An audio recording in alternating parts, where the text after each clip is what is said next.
The golden rule. Golden rule. Okay. So what is the golden rule? And who talk about the golden rule? Okay, so for my research, the golden rule, the person who talked about this was Jesus Christ in Matthew Mm, 7 to 12, yeah. in Matthew 7 to 12 and Luke 7 to 31. And it talks, the golden rule states that do to others what you would have done, what you have them do to you. That is the golden rule. Okay. So do to others what you want them also to do to you. Yes, please. Okay. Any other person apart from the biblical conception? Thank you. Thank you, Solomon, for sharing. Can we all see the slides? Can you see the Yes, sharing of ma'am. the Yes, good? ma'am. But unless you zoom in like or zoom out small for us because we cannot see it clearly. Is it okay now? No, please.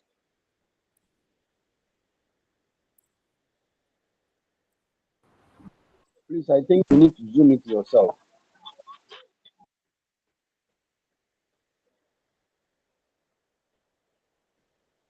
Okay. So I've zoomed it myself, so I can see it clearly. Okay. So Solo, please. The other time we ended at where? Where did we end off on Wednesday?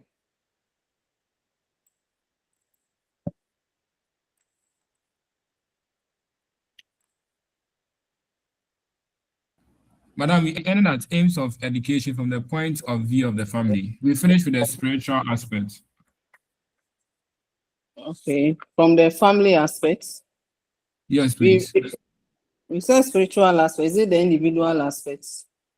Yeah, the individual aspects. So we start with the aims from the family point of view. So move us to that place so that we can, yeah.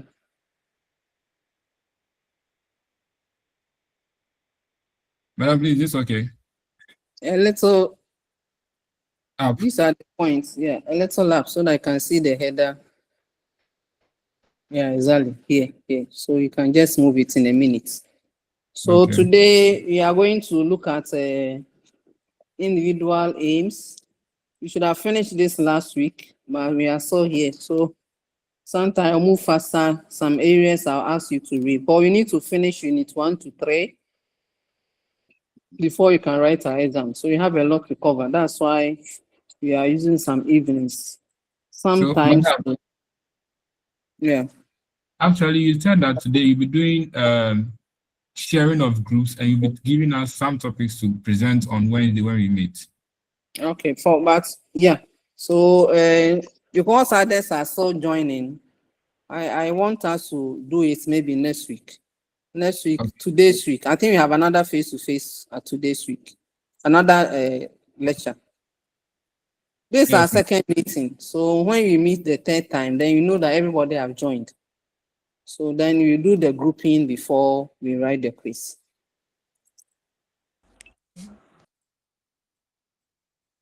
Okay, so last week we looked at some individual aims of education. And then we mentioned that as an individual, you have several aims. Because one of the philosophically, we said education should make you happy yourself. You should be happy, and that happiness should also be transferred to the other members of the society. Because one holy man said, you cannot, if you are not happy, you cannot make others happy. So education has some the flow over effects. Anytime you are okay with yourself, your whole family is okay, and the society is also okay.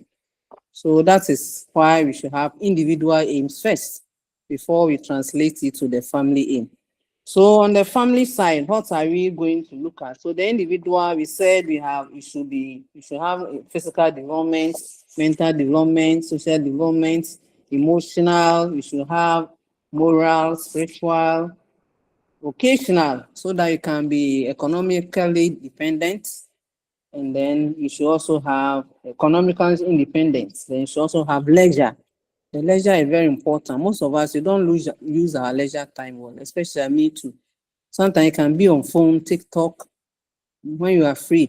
Before you are aware, 1 hour has passed. So let's control our time on phone. This time, that is what is taking a lot of our time. Even in the church, some of us, you saw the video where people were taking people's phone in the church.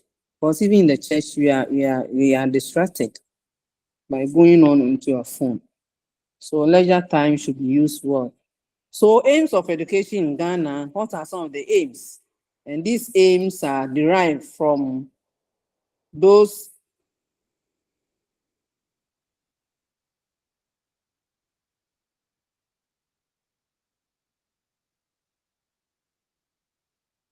most of them, we think that you are saying that is derived from the father in education, in educating his children.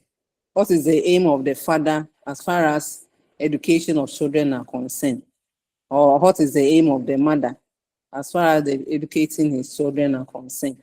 So they will say that, oh, I want my children to be in school so that I can get some equality, where equality is respected, and both parents agree for educating their children or themselves. Sometimes parents are also in school. I have my classmates when I was in training college, my classmates and her daughter, they were both in school. Sometimes they are even both in class. So the main reason for not long ago is to get them to get good jobs so that they can support them. So the local woman will say that, you see how I'm suffering. So I want my child to be in school so that they can get jobs, so that they can come and look after me. That is how some of the education is. Sometimes they will say that the firstborn will get work so that you come and take the lastborn.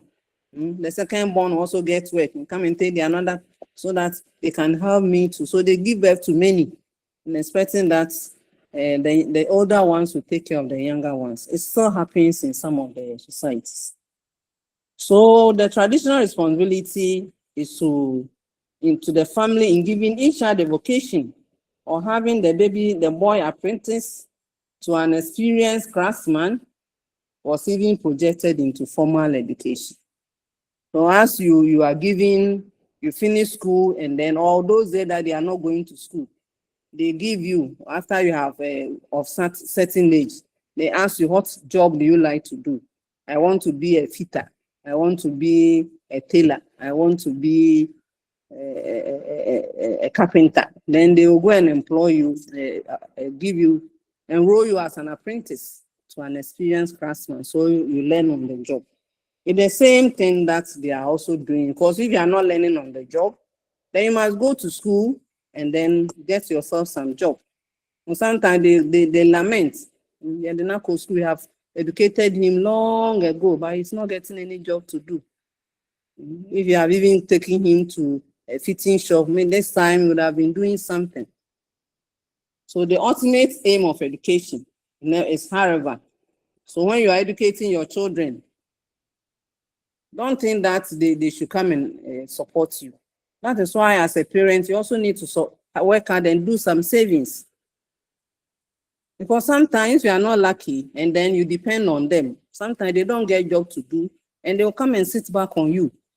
So as you are educating them, don't educate them as if they are your investments. That is true, although when they get enough, they will come back and support you.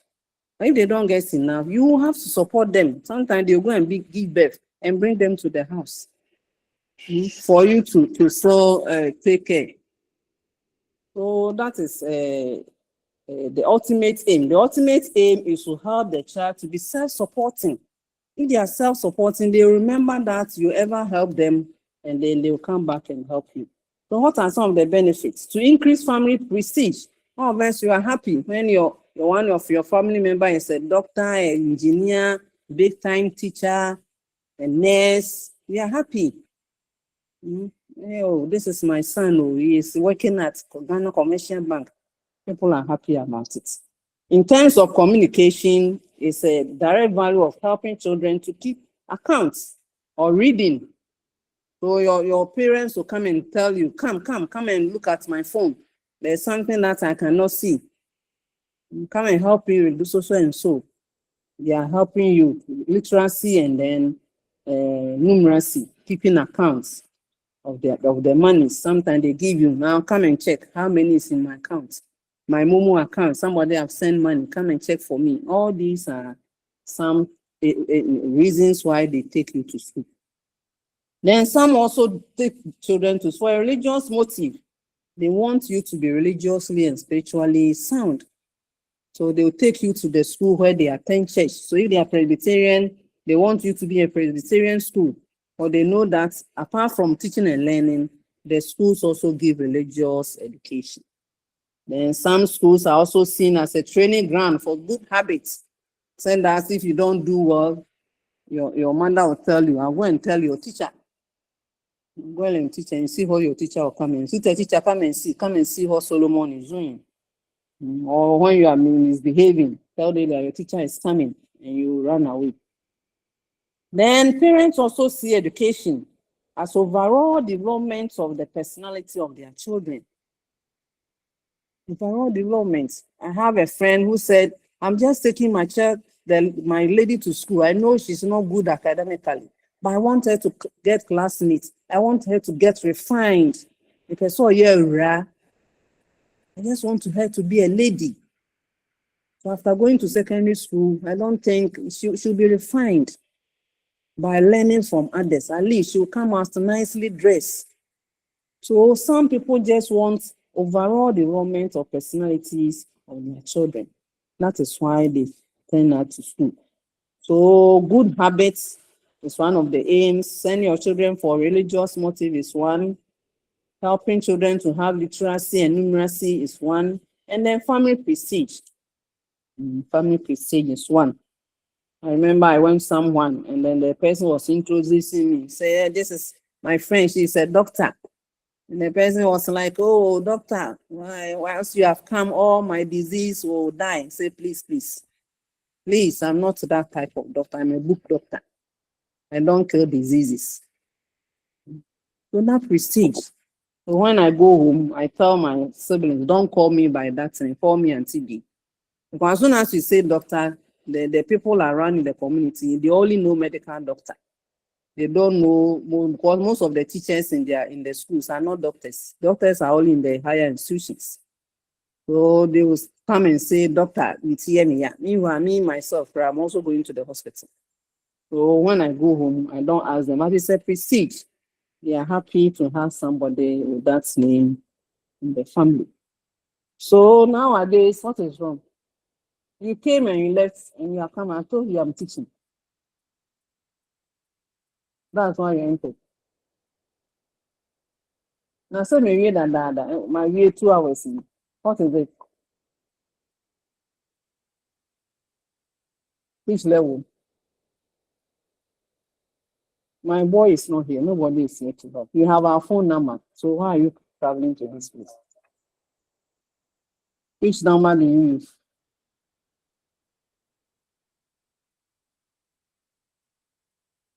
So these are basically some of the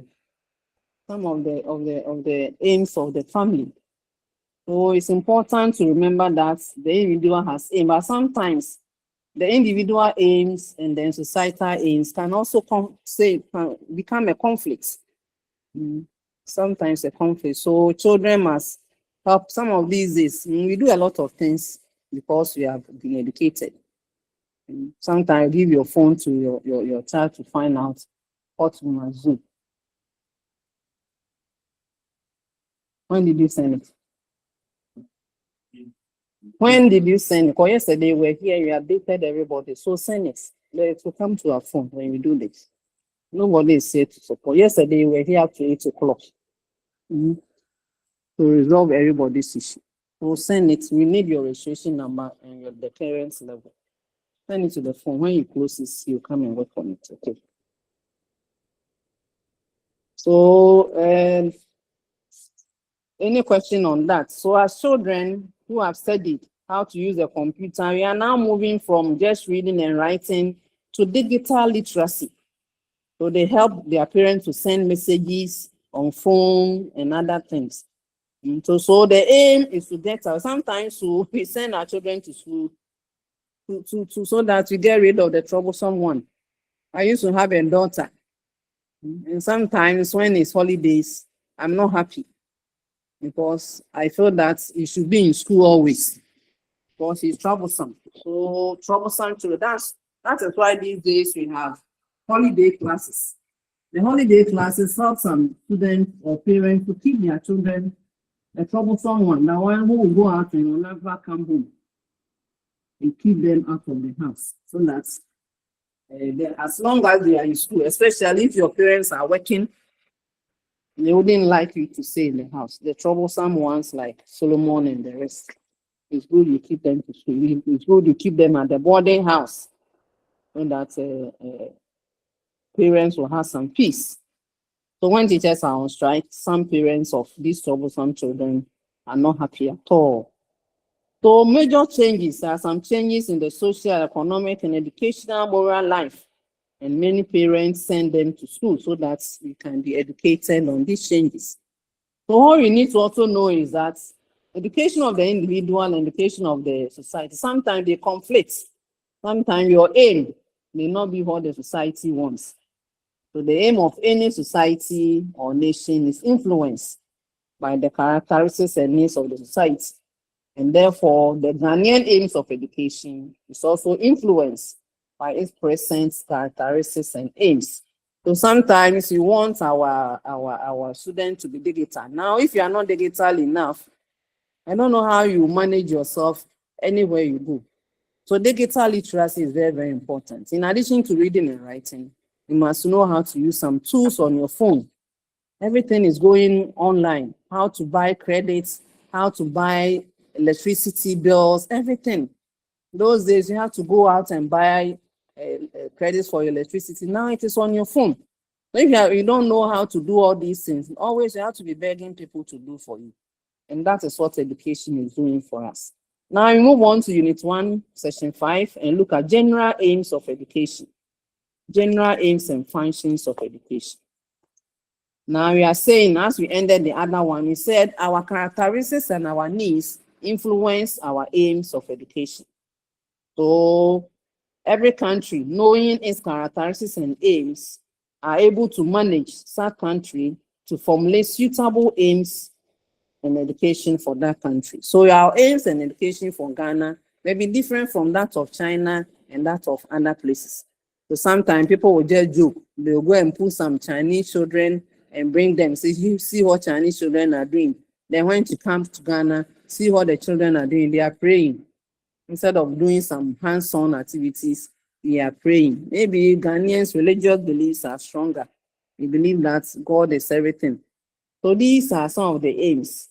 So every country has an aim. So it's not good to be comparing children from different countries because it is based on our needs and characteristics. Now, what is the general aims and functions of education in Ghana? One of the biggest one is national integration. National integration. Even though we belong to different groups, different religious groups, we speak different languages, we are considered as one Ghana. And sometimes we tell ourselves, you don't have any place to go. There's no place, you can't be a Nigerian. Even if you go, you'll still come back. One day they say Ghana must go. They will bring you all back home. So this is the only place you have. So this kind of national integration is very, very important so that you can build strong and prosperous country. Very, very important. And what can we do to make sure that all the different communities, remember when we were doing sociological meaning of education, we said society survives on homogeneity. When you all do the same thing, that makes a society. When you eat the same way, you dress the same way, you speak the same language, you cry the same way when someone is dead, you laugh the same way when someone is marrying. You bring and make us that's what is make us society. And within this community, we have several heterogeneous characteristics. So all these heterogeneous characteristics move into one entity. Now we are calling a homogeneous entity. That is Ghana as one. But when it comes to Ghana, we see different culture. So there are three things we must do to bring us together as one: national integration. The first one is formal education. When you go to school, in the classroom, we don't see ourselves as different. That is why we have school uniform. So wearing school uniform is one of the things that brings about integration, whether you are rich or poor. So I said that when people go to secondary school, they make them wear the same sandals. They give you the prescription, buy sandals. So even if you are rich and you can wear heels, you can wear the most expensive combat, you can't bring it to school, just to ensure some form of homogeneity. So the boarding system, where it doesn't matter where you come from, I will sleep on top, you sleep at my down. I'm your senior, and then you're my school daughter, you're my school father. All this, we learn it to join the boarding system. So the campus serves as a melting point where students of all areas, we meet together and then we sync our differences. We put everything aside. We are all one. We are all one. So when we say house one, we don't have the gun, the fancy, the ever. No, it's house one.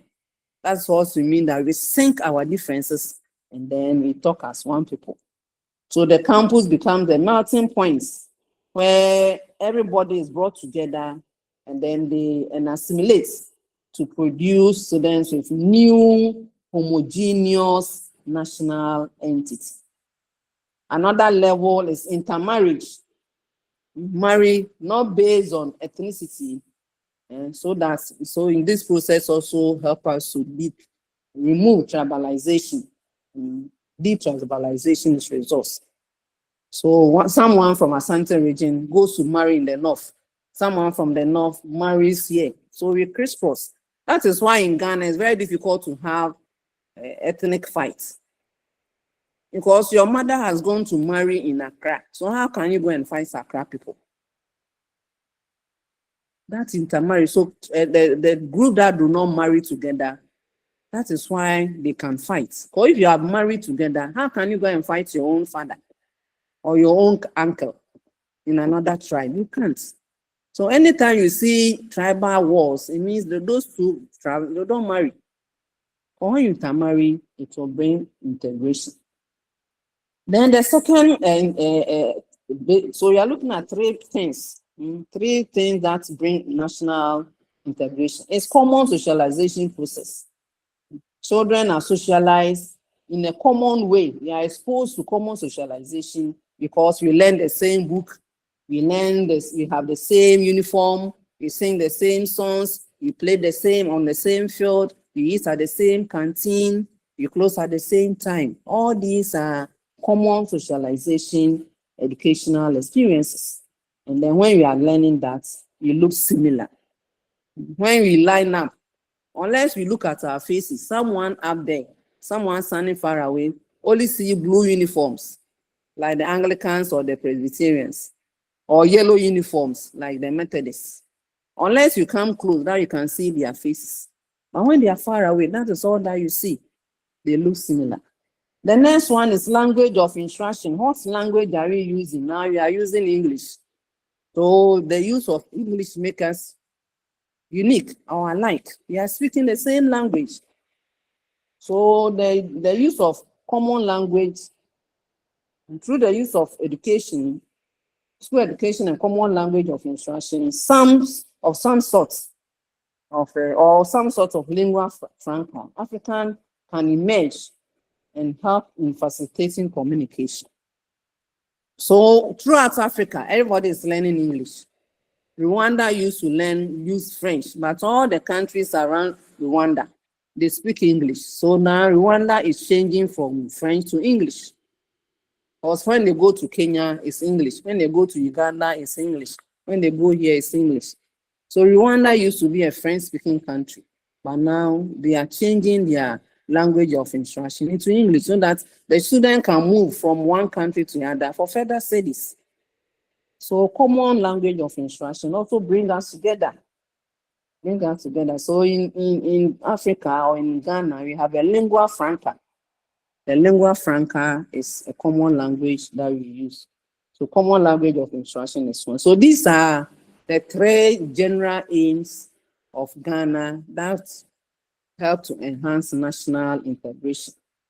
Then we move on to the specific aims. One of them is reading and writing.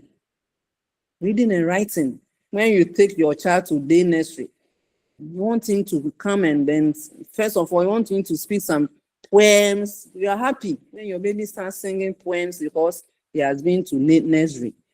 Reading and writing is very, very important. So our ability to read is literacy, and our ability to deal with numbers is numeracy. So one can be literate in one language and illiterate in another language. It's true. You can speak English. Most of us are illiterate when it comes to French or Canadian language or German language, or even Ghana and other languages, even though in Ghana. But we are able to go to school. So one of the aims of school education is to help us to read and write. Another aim is also help us to calculate, do simple calculations. So you should be able to write your first language and then the second official language. So if you are an Akan and you cannot write tree, these days a lot of you cannot write tree. A lot of you cannot even speak tree continuously. You mix it up with English. That is where Ghana is going. So the aim of proficiency is to make sure that most of us can read and write and can also deal with figures. So that you deal with mathematical issues. So it's fundamental to us because it will reduce the literacy rates and also ensure lifelong learning through mass media. So when the government wants to know that everybody can read and write, that is why we are moving to technology. So now there's Momo, you can send money on your phone. There is you can renew your national health insurance on phone. You can do a lot of things on your own if you can read and write. So ability to read and write will also reduce some of the problems. Most of the problems will not, you'll be more scientific in our thinking. And then partition will reduce. They say if you do that, you die. It will reduce because people are going to be critical and logical in their thinking. So the aim of being logical and critical thinking is also related to reading and writing. We ask a lot of questions. Why do you want me to do that? Why do you want? It's not about taking what people say. The education should lead us to becoming more creative and having more inquiry skills. That will help us think critically. So if I give you 10 Ghana cedis, you won't cry because you now sit down and then look at, okay, what is a balanced meal? A balanced meal is having some protein, having some carbohydrates, and having some fruits and vegetables. So you have our 10 cedis, I can buy gobe, gari and beans, 8 cedis, plenty, and then buy 1 orange or 1 banana for 2 cedis. It's balanced. It is as good as someone eating fufu and akrante kwai or fufu and go soup. Critical thinking about the little money that you have. That is what Ghanaians want to do. So Ghanaian society faces a lot of problems, like financial problems. So the person cannot think critically, will sit down and cry. I have only 10 cedis. I can't eat anything. How can 10 cedis do? How am I going to buy charcoal? And you don't need to buy charcoal. Go outside there. Kenke, buy 2. Take only pepper. Sometimes ask a woman to give you a little sheto or a little okra. Tomorrow you can eat fish. 10 cedis, you'll be full and then you sleep. Then so we can solve a lot of problems. Critical thinking will help us to free ourselves from ignorance. Ignorance because you don't know that food contains certain things. So when you eat jollof and you eat kenke, it's the same thing. When you eat akoko nam and you eat beans, it is the same thing. It's all protein. So the gobe you are eating is as good as jollof and chicken. And when you add your one orange or one banana, you are good to go. Then you also have to work to develop.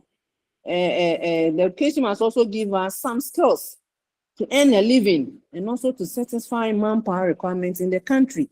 Earning a living is very, very important so that I can kick away poverty. Being poor is a canker. Every poor man has other negative perspective. They see that you are worthless and they are envious. So you need to work hard. And how can you work hard? You should be educated to produce farmers, carpenters. Because when you do these things, it will bring us some money. And it also help us in constructing our nation. And it also help us to exploit our resources. So looking for minerals like petroleum, boarding houses, factories to man our soap, producing different types of soap, and then food and clothes. All these are done when we are able to get people into vocational and technical skills. So that is the second or the third aim of education. Political stability is also important. If you have all the resources, but we are fighting each other every day, how can we develop? We can't develop when there is no political stability. So Ghanaians, we say we are peaceful. We are peaceful. We are very hospitable people. Those days when you travel, you can knock at anybody's door and sleep. But these days, people are becoming bad. So when you allow strangers to enter your rooms before the morning, everything in your room is gone. So now you direct people to go and sleep in the guest house. So political stability is important. We learn to be tolerant and respect each other's view. The fact that I'm in a blue t-shirt and you're also in a green t-shirt. Ghanaians, we are funny. You look at these elections, people were just taking t-shirts anyhow. Remember the story you heard. It's like, how is the election going? It's okay. Even though I'm in this one, it is zoo. The person is in blue t-shirts for MPP, but he's talking about voting for NDC. That is how we are moving now. We are becoming tolerant. We are now voting for people who can help us, and not because they are in blue or they are in green. And then we don't fight people because they don't belong to our camp. So education should produce good leaders and sincere followers. And boarding house are very relevant. We should avoid cheating. Tomorrow we are voting to select the next contestant for the national president. You don't go and cheat. Don't cheat, even though people are monetizing the whole thing.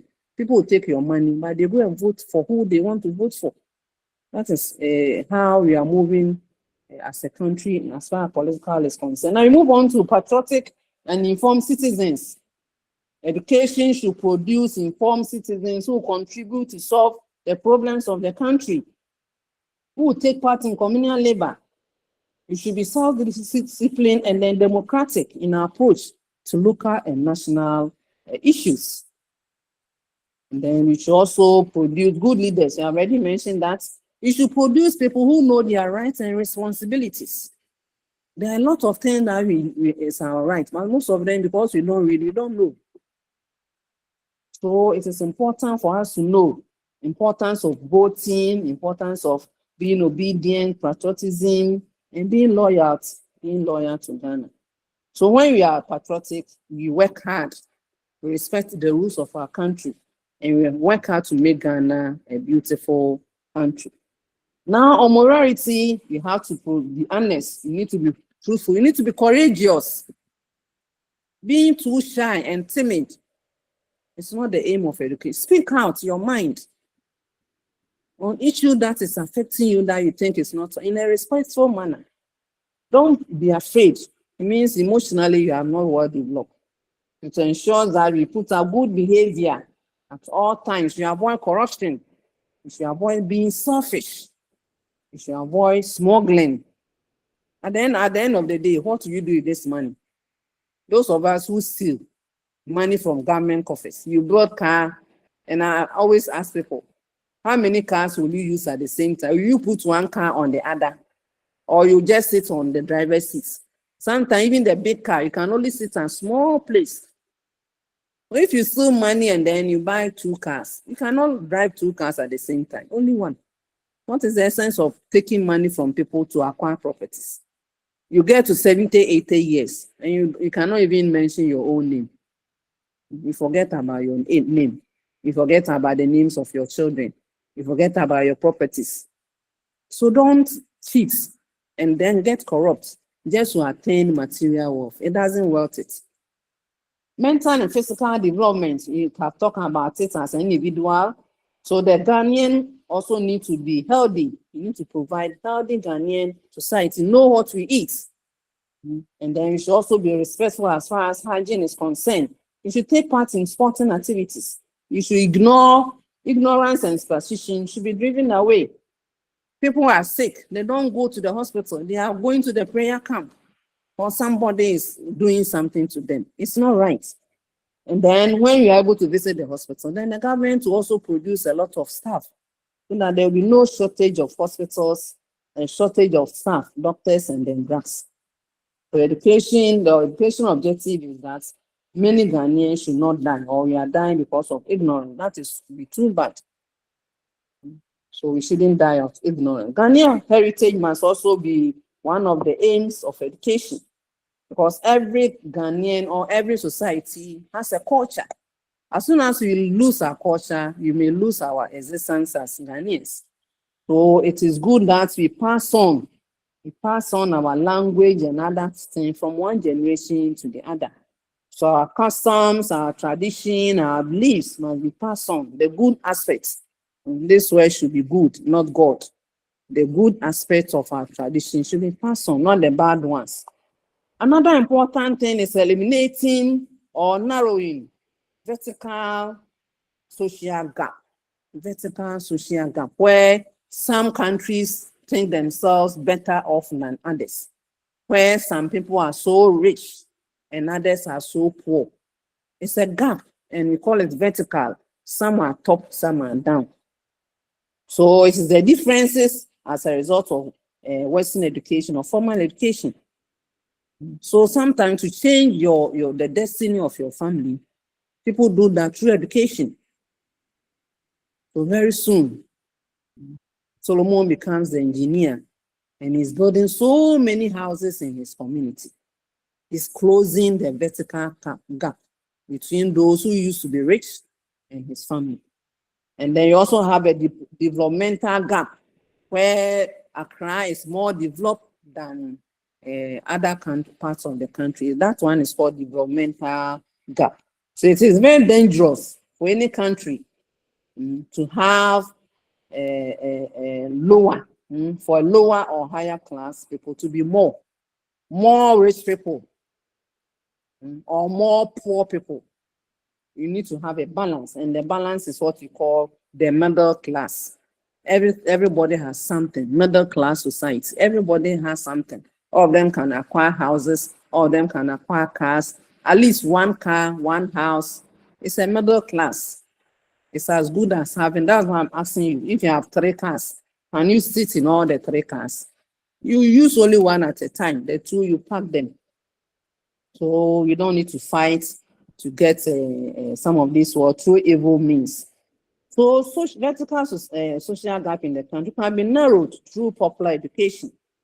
If you are able to educate and then we all have national feelings and you're able to support one another, this gap will close up. I remember sometimes we create platforms, and when our classmates are suffering, we come together. There are instances where we have contributed to help one of our classmates to register so that he can write his exams. It's a way of closing the vertical gap because his parents are so poor that they cannot even afford his meals. I remember when I was in school, I was also part of the poor group.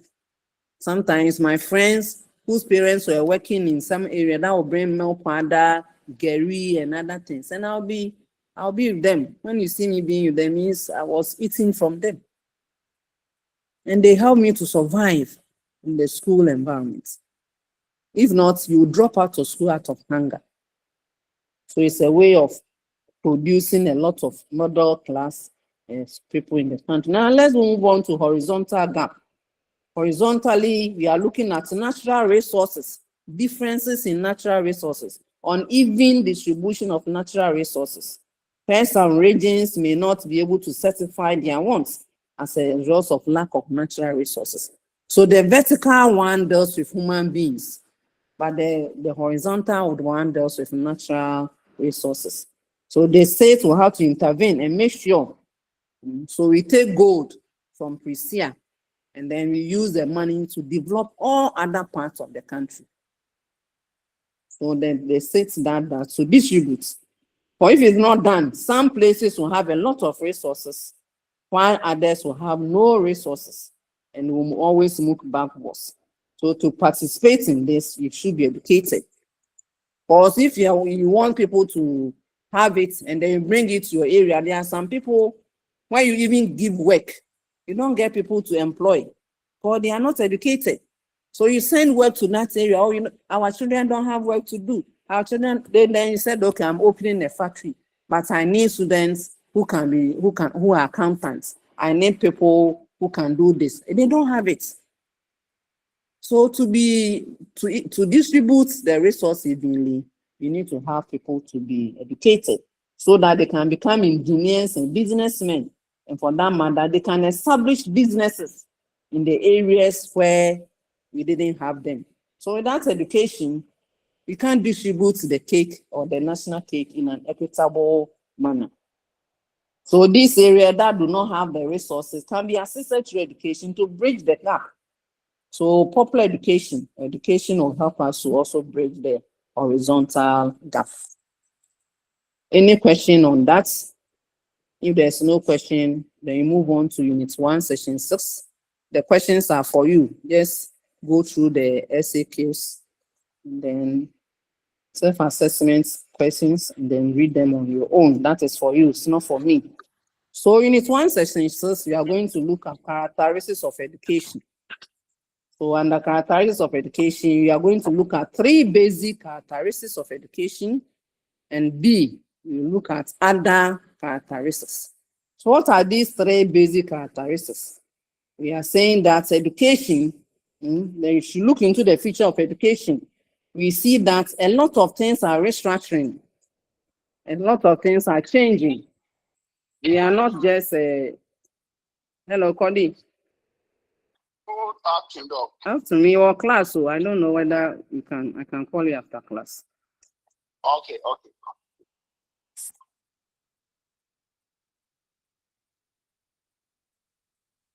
So a lot of things are changing. So we are not just in school. We are coming to the university and look at where we are. You should know how to join online. You should know how to open a link. You should know how to raise our hands on Google Meet. You should know how to, we are learning a lot of things. That's why I say we are looking at a radical restructuring of what we learn. So a lot of things are changing through our entire life. So remember, you said education is lifelong, it's self-learning. Education is life itself. So the classrooms are changing through the use of new tools, technologies, and then methodologies. So education is going to become an ongoing part of our life. Every day you must learn something. Every day you must learn something small. If not, you'll be left behind. So education have 3 basic characteristics according to Emily Deckham. According to Emily Deckham, it's one of the people we'll be reading about. So they are saying that education has 3 basic characteristics. And we are going to learn about these basic characteristics. The first one is education as a social process. Education as a social process because it is established through social relationship. Remember when you were doing formal education, inside anything formal, they have 3 subsystems. You have human, you have organization, and you have curriculum. And the human is very, very important. So if you build a school, you have all the tables and chairs, you have projectors, but there are no human beings. It's not complete as a school. So it is called a social process because people interact. There are social relationships. Supposing I'm teaching and nobody is here, or you come and then I'm also not here. Even though you may have the Zoom meet running, but it's the human beings that are in this meets, that is making it a class. So our presence is very, very important. So when you talk of education, it's not only about books and classrooms, but it's about the people who interact. So through this interaction, you become socialized in the society. So the school is responsible in socializing us.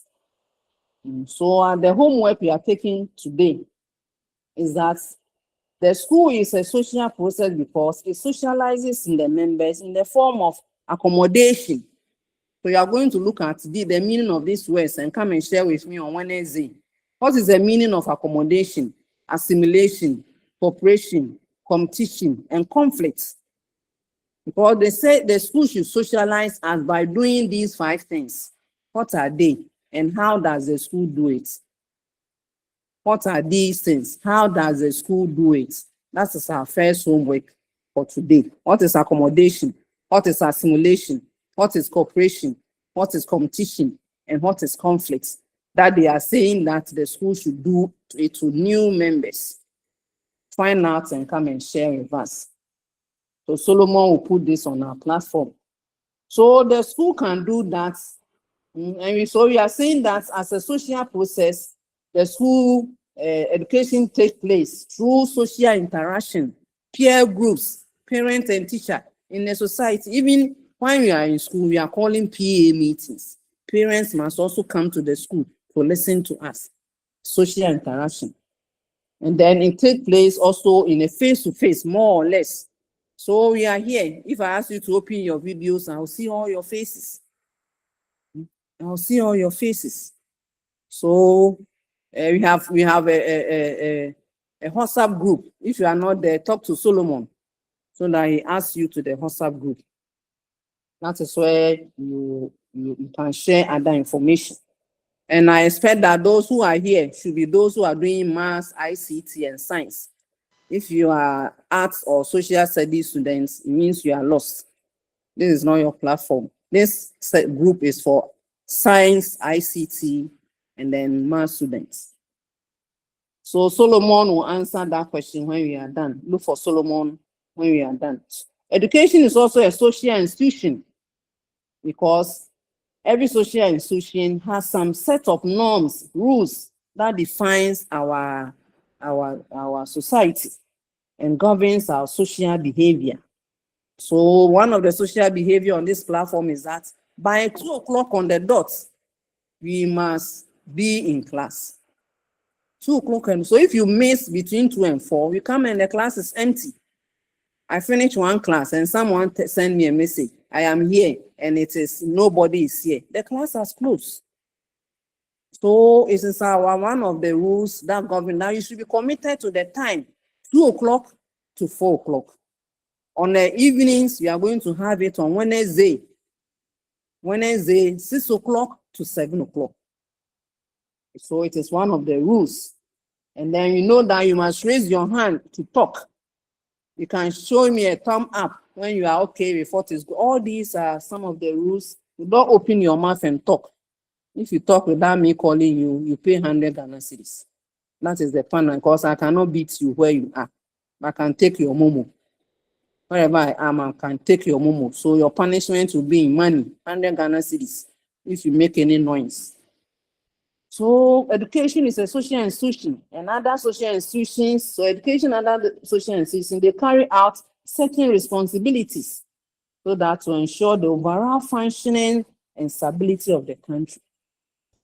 So education is very, very important because we are put together to perform certain action. We are here to learn so that we can go and impart knowledge to the younger generation.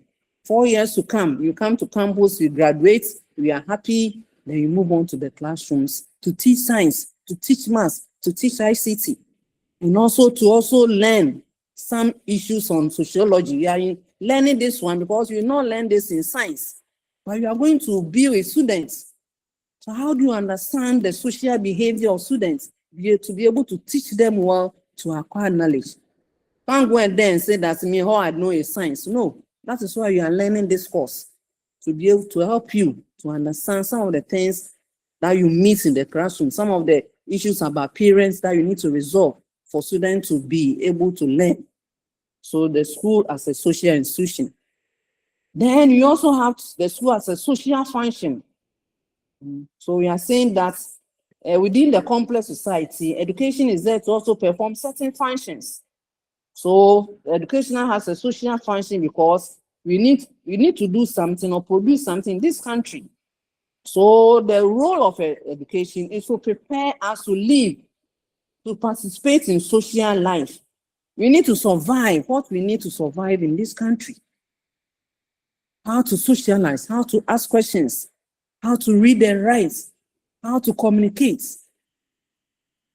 So now when you are hungry, you know where to go and buy. All these are part of the things that education should train us to be sociable. We have break, so you know when to eat. You don't eat at any time at all. It's all part of education as a social function.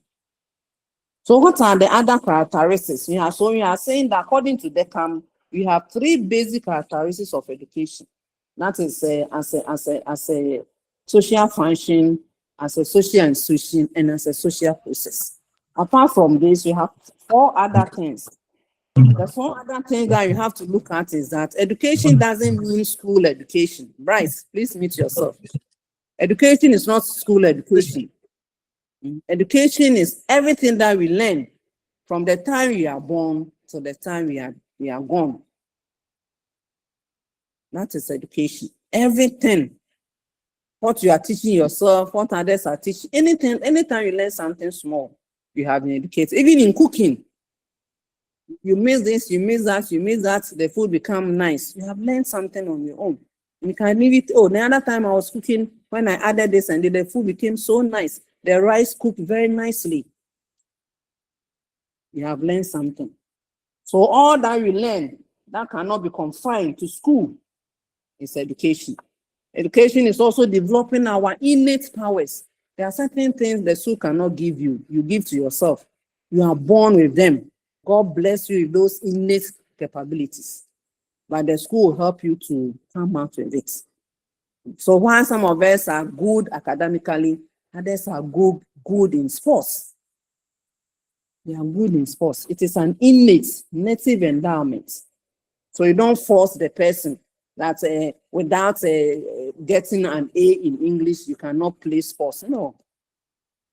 They need the reading and writing to function in the sports world. They don't force those people. You allow them to show their innate or native endowment. Education is a dynamic process. It's not static. So if you are here, I cannot join online. I can't do evening classes. As someone was telling us, the course is weekend. Why are you doing evening classes? It means you are static. The evening, the timetable covers only 2 hours. You are supposed to do 3 hours. That is why we schedule 1 hour in the evening to cover up. If not, you need to learn a lot of things on your own. But to give support, we do that. So it should be dynamic. It's not static.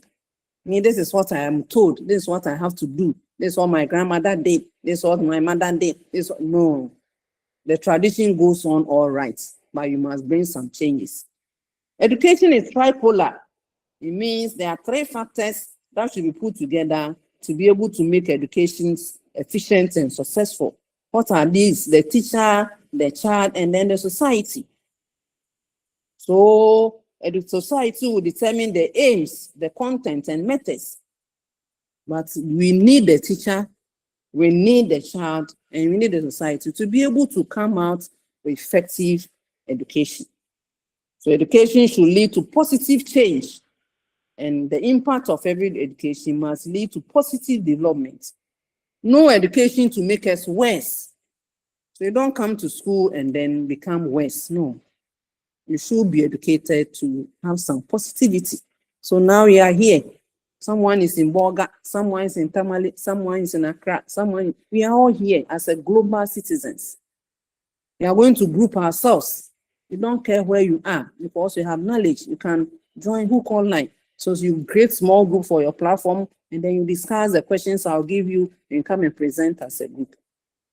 You cannot say that I'm in Tamale, so I can't work with someone in Kofodia. That we have crossed that bridge long ago. So that is that on the aim. So you are saying you have 3 basic characteristics of education, and you have 4 other characteristics of education. So to look at the characteristics of education, you have done that. You move on to Unit 2, Section 1, and you are going to look at sociology of education. Sociology of education. And before we do that, you will look at the brief history of the discipline called sociology. So sociology of education. What is the historical overview of sociology before we move on to what is sociology? So when you talk of sociology, we are just looking at a social phenomenon. We are looking at social phenomena. Solomon, please move a page ahead. We are looking at sociology of education, the brief history. Yeah. So you explain the history regarding the origin of society, you define sociology, and then we look at some prominent sociologists. As for the prominent sociologists, you go and read them yourself. That session, I don't teach it. You go and read it yourself and come and share in class. Who is your favorite sociologist? You read and come and share. Before that, let's look at A and look at the brief history. So we are saying that sociology has emerged from common traditions of reflection of social phenomena. Social phenomena, you have plenty. Voting, democracy, it's a social phenomena. It's a social phenomena. You used to have only chiefs. Then later on, you move on to political parties. From political parties, we have several parties. Now, how do you vote? Do people have to travel? No. People can vote in their areas. Now, let's move on to regions. Let's move on to constituencies. So it's a social phenomenon people are studying every day, coming to tell us what we must do so that voting can go on smoothly. So now you have moved on to biometric. Now you go and put your fingerprints on something because people were voting twice and 3 times. People were even using ID cards for their dead relatives to come and vote. Now, if it's for you, show your fingerprints. So biometric have come to stay.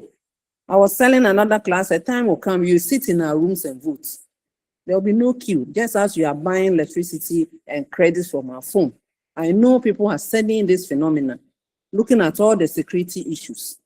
And one day they'll tell us that once you have your biometric, just vote, the system will verify. Like when you go to the bank. So now give us your bank Ghana card. As soon as you write the Ghana card, they take a picture of you and then small phone verified. Small phone verified. So that is the beginning of sociology, studying the nature of human social behavior and how society has existed. And we are saying that some people in the past, they saw that their culture is fixed. This is how you do things. It is God-given. It is God who is saying that, or the smaller God is saying that Tuesday, don't go to the sea. Tuesday, don't visit this river. Thursday, don't go to this farm. There was no logical reasons behind it, but people obeyed. But coming to the 17th century, especially in the Western Europe, more explanations, more rational explanations began to explain why we do things the way we do it.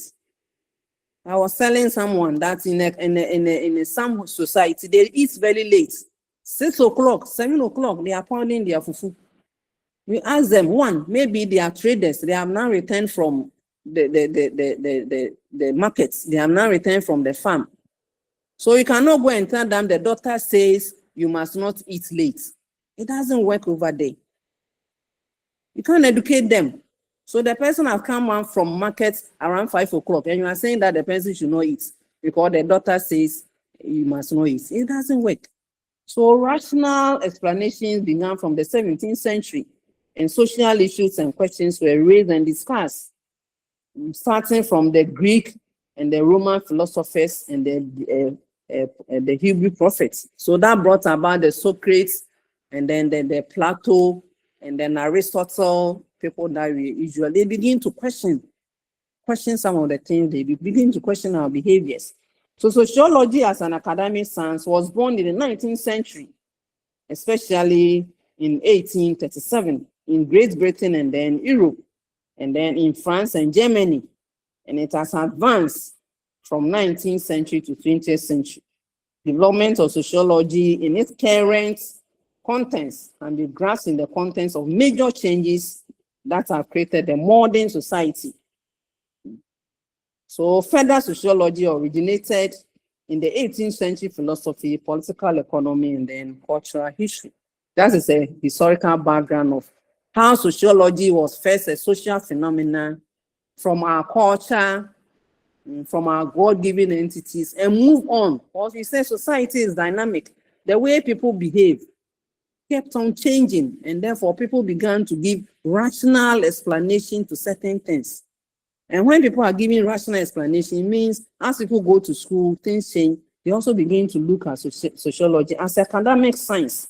So modern conditions, societal changes, upheavals, and then other social ferments gave rise to emergence and development of sociology as an academic science. So you are moving on from just talking to people to more academic. So you can come to the university and do sociology. You can do sociology after others, UCC or Legon. We have sociology for education. Others also do just sociology. Masters in sociology. So their things is to study human behavior critically and come out with certain recommendations. So the other, so we are saying that the emergence and development of sociology as academic stand started from the Industrial Revolution in Great Britain, the political revolution in French, the Enlightenment and advances in natural advances in natural science and technology. We have a lot of stories about how people work. The group dynamics said that if Solomon is a star and all the staff of your teachers like Solomon, if you touch Solomon, you have touched the whole group. Sometimes Solomon can stand up, you have the charisma and tell people we are not doing this. And they all say, hey, boy, hey. It's a social behavior. And therefore, as a sociologist, you should learn how to manage these people. So sociology as an academic science came as a result of this revolution. So since sociology was born amidst great socio-political, economic, as well as technological changes in the Western world, it's considered as a science of modern society. The science of modern society. The science, people begin changing the way they work. You can work from morning till night. No, you can't do that. If you are working from morning till night, you must pay some allowance. So sociologists will go and sit down and look at it. If you don't pay these people allowance, they may stop their work. So give them some small overtime allowance. They get motivated. Now, okay, bring more work. You will do it. Sociology, study of modern science. Then you move on to the etymological meaning of sociology. He said it's coming from two words, one from Latin, one from Greek. The Latin word says socio. Socio means society, association, togetherness, or companionship. Or logos means word or speak about. So when they combine these two words, you mean that the word sociology means word or speaking about society. Word or speaking about society. So the simple definition of these two words put together is the scientific study of society. Scientific study. We are not saying that go and sit somewhere and be talking about people. Do as an observation. Observation is a scientific study. You observe critically. Why are people eating in the night? And why are they not getting sick? So that you don't go and say, doctors say don't eat in the night. No. They eat their fufu in the night. In the morning, they are in the farm. So they will burn all the calories reading in the farm. So eating in the night is not a problem to them, which is different from people who sit at the office, they don't burn any calories, and they come in. So when the doctor gives that instruction, you need to analyze it as sociologists. You don't just pick it up and begin telling people that you should. So if I'm hungry, like I go to work, I close late, I'm teaching up to 8 o'clock, I go to the house, say don't eat. Because so you want me to die. then you are not a good sociologist. You should study my condition and give me the right information.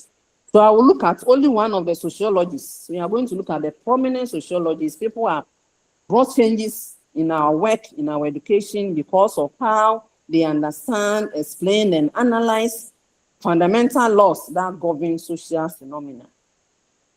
So sociology was born out of evolutionary context.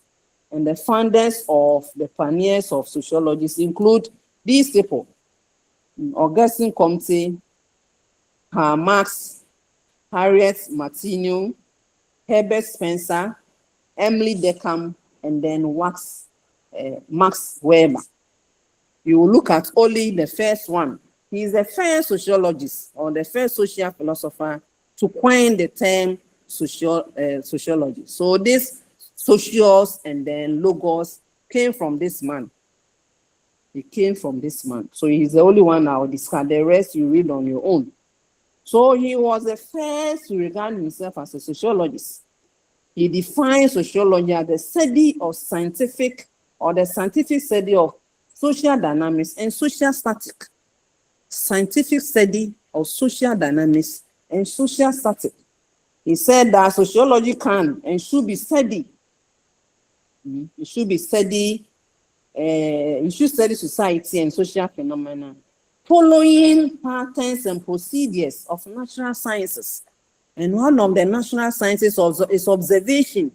When you go to the lab, you use observation to check the results of all your lab experiments. You observe critically, sometimes in a microscope, to find out how the oxygen and then the hydrogen is coming together to form water. It's observation. So studying someone critically using observation is one of the tools used in natural sciences. And that is what the first philosopher is telling us. So his aim is that one can understand society by studying it. You can understand me by studying me. And TB is like this, it's like that, it's like that, it's like that. Because you have studied me, you are not saying things you don't know about me. So by the time you finish this course, you can study so until the 2 o'clock, or for her, she's always late. No, Auntie B doesn't joke with his time. I was there like, when the class is starting at 2 o'clock, when the person told me, Auntie B 2 o'clock, I said, I'm already there. I joined the class long ago. But soon I don't want to waste people's time. I don't want my time to be wasted. So you need to study me so that I can come out with something about me. So he's saying that society should be studied as an organism. Organism is made up of several components. So to study the organism, you must study the components. So if you are studying me, you should study my heart, you should study my hands, you should study everything about me to be able to say, I know her very well. I know her very well. Before you can say, I know Solomon very well. It's not about what you have heard about him, but you have taken your time to do critical observation of his activities for a long time. That is what Comte is telling us. So it applies. So just as you must study someone vividly to come out with the component, you must know the components and the functions of each. So what are the components of society? Parents, you must study them. There are some parents, they will prefer to go and buy funeral cloth than to pay school fees. How do you advise them? There are some parents who think that education is so important or burden is so important. So they will use the money to pay school fees, to go and build houses. How do you advise them? What they do is affecting their children's education. They are not in your classroom, but you must understand that the child has several components. The family, the siblings. So I was telling someone that if you hurt one child in the classroom, you have hurt so many people. The father will not like you. The mother will not like you. The brothers will not like you. The grandfather, the grandmother, everybody will not like you. Just one child. Look at the people behind him. That is why you must have some knowledge about human behavior as a teacher. So that's why you are doing this course. So I will only look at the first person. So we have Karl Marx, we have Harriet, we have Herbert, we have Emily, we have Marx. Which of them do you like? Which of them do you like? Look at them and then come and tell me in the next class. Apart from that, look for one more sociologist, one more on your own, apart from what we have in the book. Give me extra one. So search and give me one more sociologist that was not mentioned in our model. So thank you for moving us to Unit 2. So in Unit 2, we are going to look at meaning, scope, and goal of education sociology or sociology of education. Meaning, scope. Yes, Ebenezer.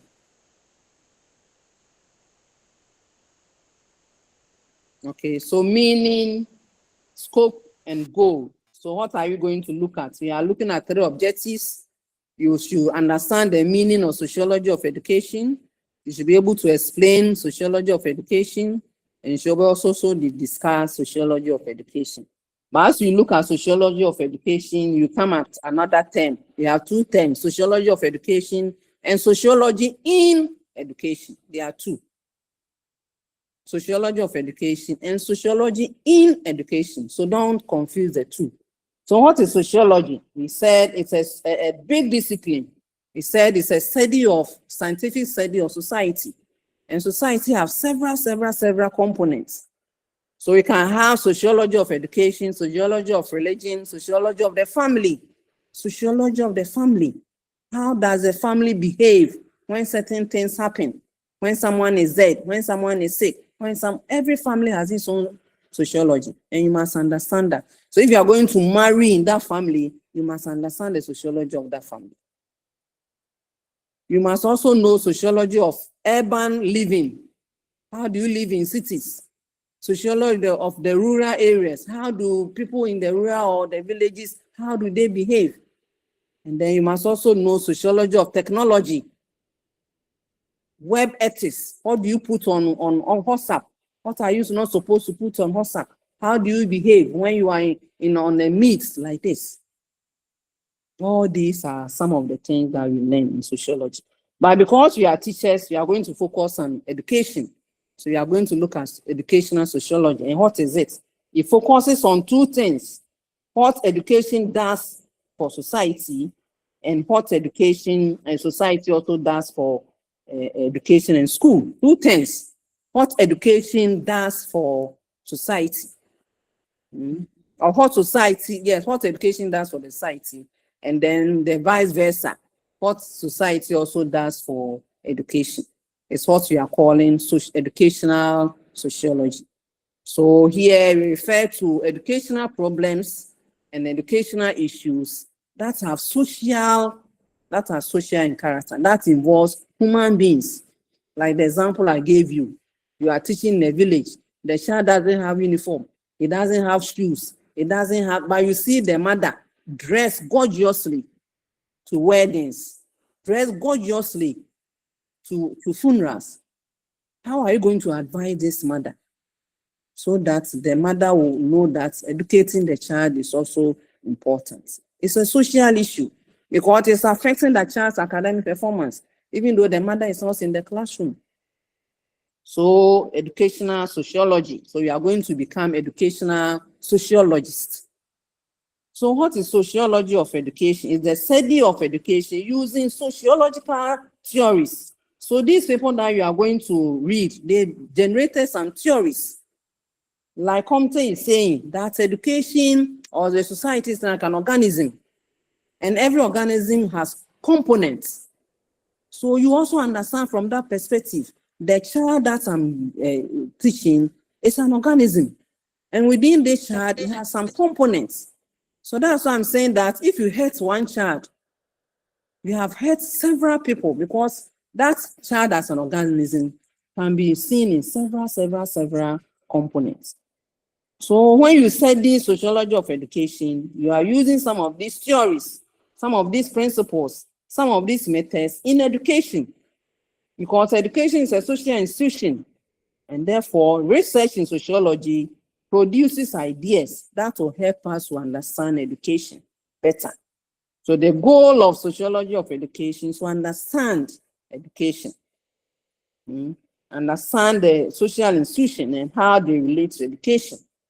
So it is the basic aspect of educational sociology. So when I ask you what is the basic aspect of educational sociology, is to enhance our understanding of social institutions and how they relate to education.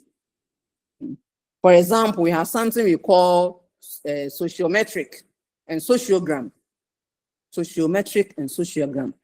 2 assignments. I've given you one assignment. This is the second assignment. And maybe the third. After this one, I will not give the assignments again. What is sociometry and what is sociogram? Read on it and come and share with us. So we are saying that you can use that tool, sociometry or sociogram, to study the various groups in our classroom and in the school so that you can understand the social structure. So if you don't know what is sociogram and sociometry, how will you use it? Please read and come and share with us. So in a nutshell, we are saying that sociology of education, the study of education using sociological theory, principles, and methods. Then you move on to sociology in education. When you have studied education using the theory, then you come to apply. When you have studied the use, or you have used sociometric or sociometry or sociogram, and you have understood the various groups that is in the structure of the school, then you use this knowledge to apply in your day-to-day running of the school. So it is the applied aspect of aspect of educational sociology. It is the study of educational phenomena using sociological ideas, concepts, and tools and theories, so that you can have understanding both in the classroom and in the school. It is not interested in whether it will inform sociology education. No, we are focusing on education issues. We are focusing, the focus is on education or issues in education. But we want to use the spectacles of the sociologists. The sociologist is saying that a human being is an organism, and this organism has components. And therefore, the child that is sitting in front of me is not alone. He has a father, he has a mother, he has a brother, an uncle, an aunt, siblings, grandmother, grandchildren. So you see that child alone. So if you insult that child, look at the number of people you have insulted. So if you say you are stupid, the child goes home and tells the mother that my teacher is stupid. Okay, so your teacher is insulting me. The father will be angry. The mother, everybody will in the family. And when you are passing, they will be pointing fingers at you. Look at that teacher who insults children in class. You are just insulting one child, and look at the number of people you have insulted. So when you do that, you apply that knowledge that I might not insult, because if I insult the child, because it's one organism and has several components, I may incur the displeasure. Supposing that child is a son of the queen mother, and that queen mother hears that you have said the child is stupid, it means you have insulted the whole community. And if you don't take care, you'll be transferred. So when you use those knowledge, you are doing sociology in education. So according to Ajiman, so whether educational sociology, sociology of education, or sociology in education, you will end up coming up with ideas to understand education as a social institution. You end up in, so you have looked at 3 things: educational sociology, sociology in education, sociology of education. And the summary is that whatever you are doing, the importance is that you want to understand education in a sociological way. Now you move on to define sociology of education. It's a branch of sociology, and it is a scientific study of social phenomena and social processes that are involved in a social institution that we are calling education, and all the relationships between this institution and the society at large.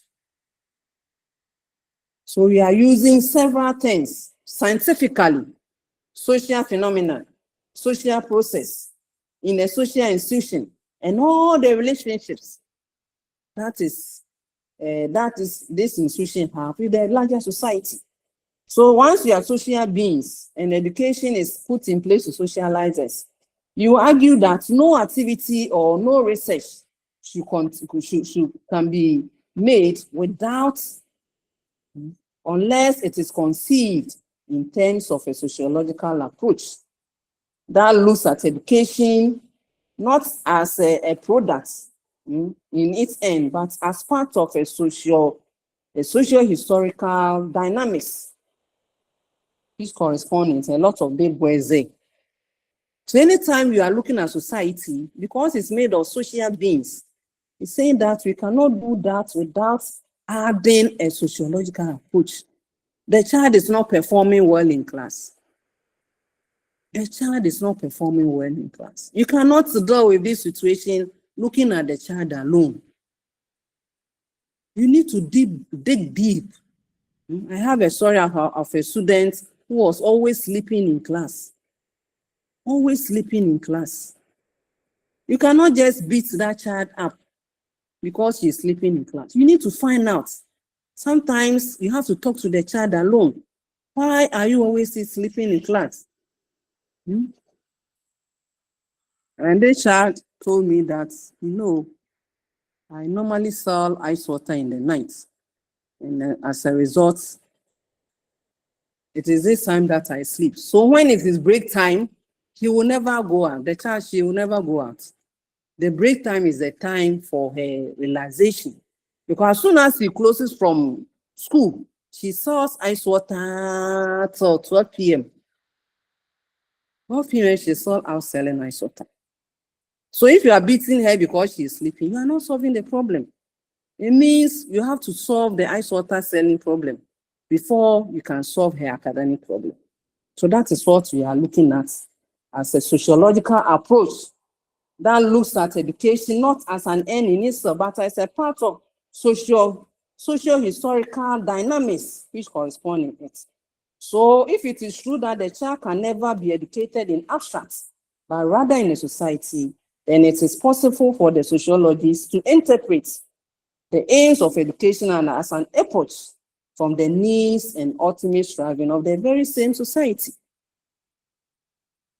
So that is, so sociology of education might be defined. So what we are taking home is that sociology of education might be defined as the scientific analysis of social processes, social patterns that are involved in the educational system.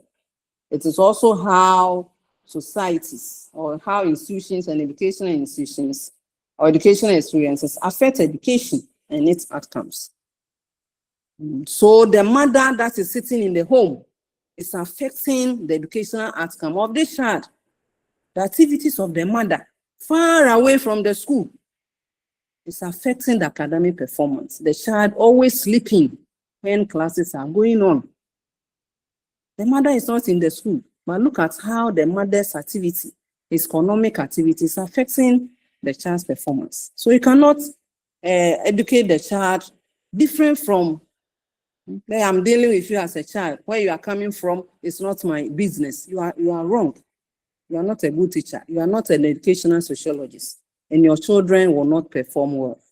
So we move on to the scope of education. If you don't understand anything, please you raise your hand. We are moving on to the scope of education, sociology of education. And you have about 11 of them. 11 of them. What are they? First of all, education, the function of education as far as, or the scope. One of them is that you should analyze forms and functions of education and the different types, forms and functions of education and different types of education in time and space. Forms and functions. Now, education is moving on from educating students to just be literate, how to read and write. We are moving on to being digital literate, how to use the phone, how to use WhatsApp. So now old women, they are using WhatsApp to chat. I have an old aunt, about 90 years, going to 89. He uses WhatsApp call because his children are in UK and US. So you buy him her phone to communicate outside. She doesn't use normal call. She's 80 years, but she can do WhatsApp call. So that is the type of education now we are using. So you need to study all of them and then see how different they are and how we can apply them as a sociologist of education. Then behaviors of members of the society, you must also study all of them. Also have to look at other family. It's good I mentioned family. One child, hurting one child. You have hurt a whole chain of people. So the family, the king's group, the peers, even his friends.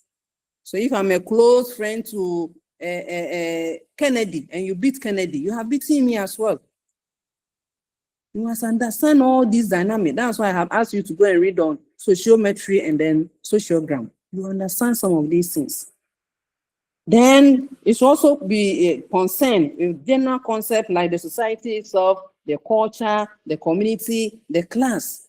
So when you are teaching something like the food we eat, and you ask children to bring food they eat to class, those in the rural areas, the food they will bring will be different from those in the cities.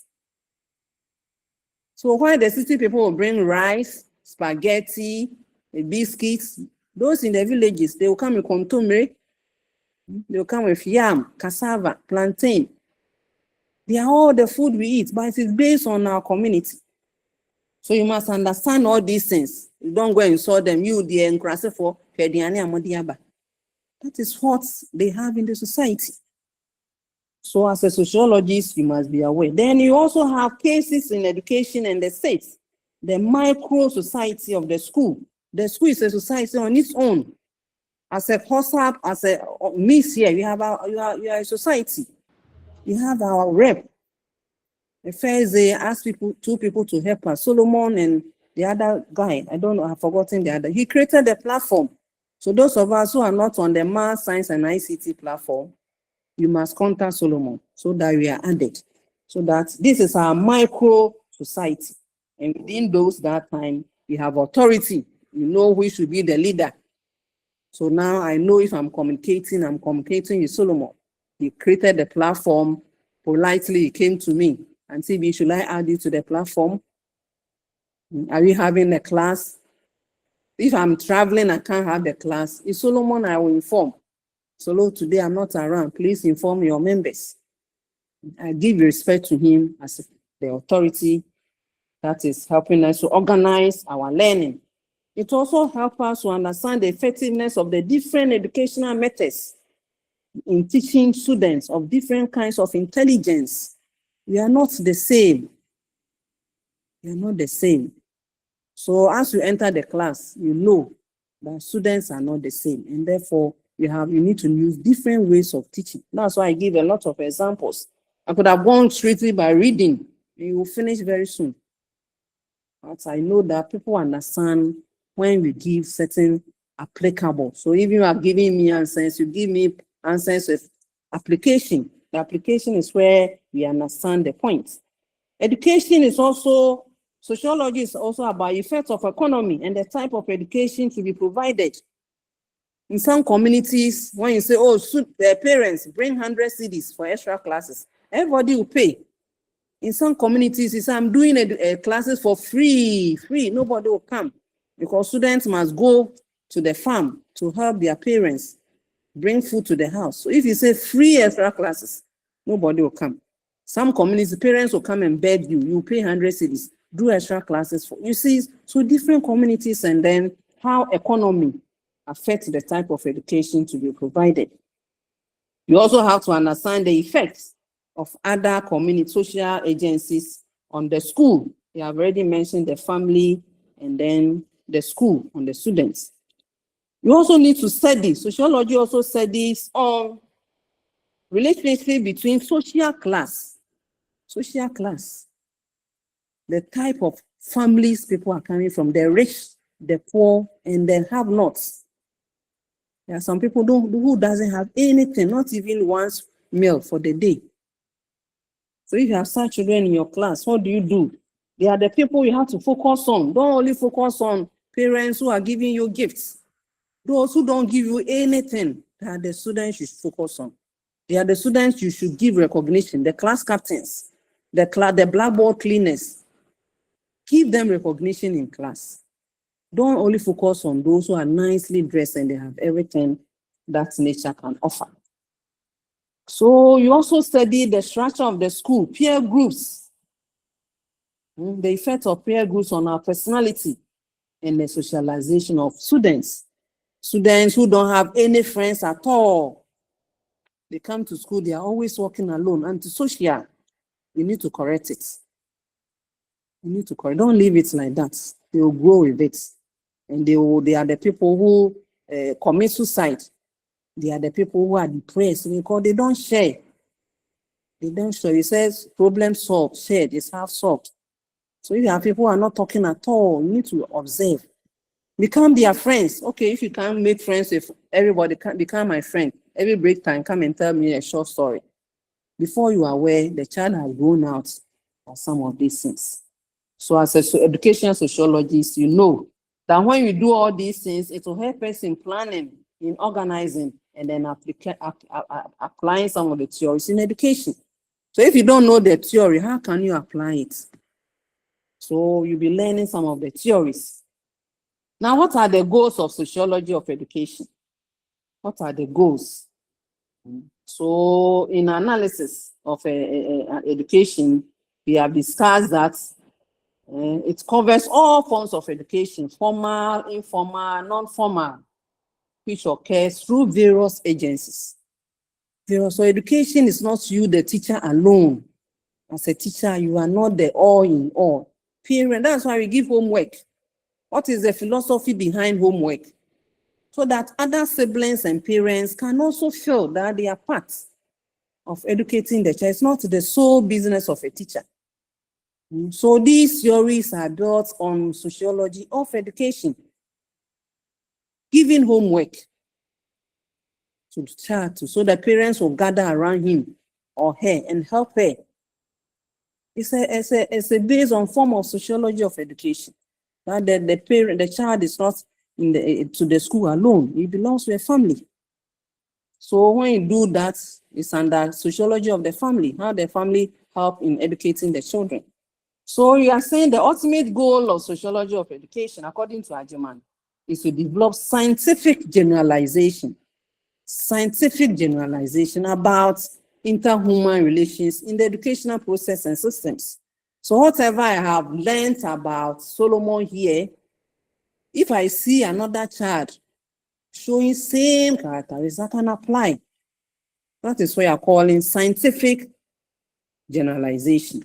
Whatever scientific way, good observation, interviews, asking questions about the social phenomena, you can translate it to other children who have similar characteristics. So the goal of sociology is to objectively consider educational processes, sometimes controversial topics, getting to tell the woman, you see, your child doesn't have uniform and you are dressed nicely like this. It's a controversial topic. Are you the one who gave her the money to go and buy the cloth? You are not. But it is your concern. So how do you discuss it? So it's our goal to enhance the understanding of education and the social world, increase our motivation and interest in studying education scientifically. The word is on science, scientifically. I know you. I see your face. I can see that something is wrong with you. When did you know the person to see that something is wrong with you? Study the person, keep quiet, and study as educational sociologists so that we can make informed decisions. So the last sentence says that when we study educational sociology of education, it will furnish us as policy makers. We are practitioners. Those of us who are teaching children, we call ourselves practitioners. You are practicing the sociology of education, so that it will give you the basic needs in handling social facts and social problems that are inherent in education. So that is that on Unit 2, Section 2. So I have a story of a student who faced some social problem. The parents were divorced.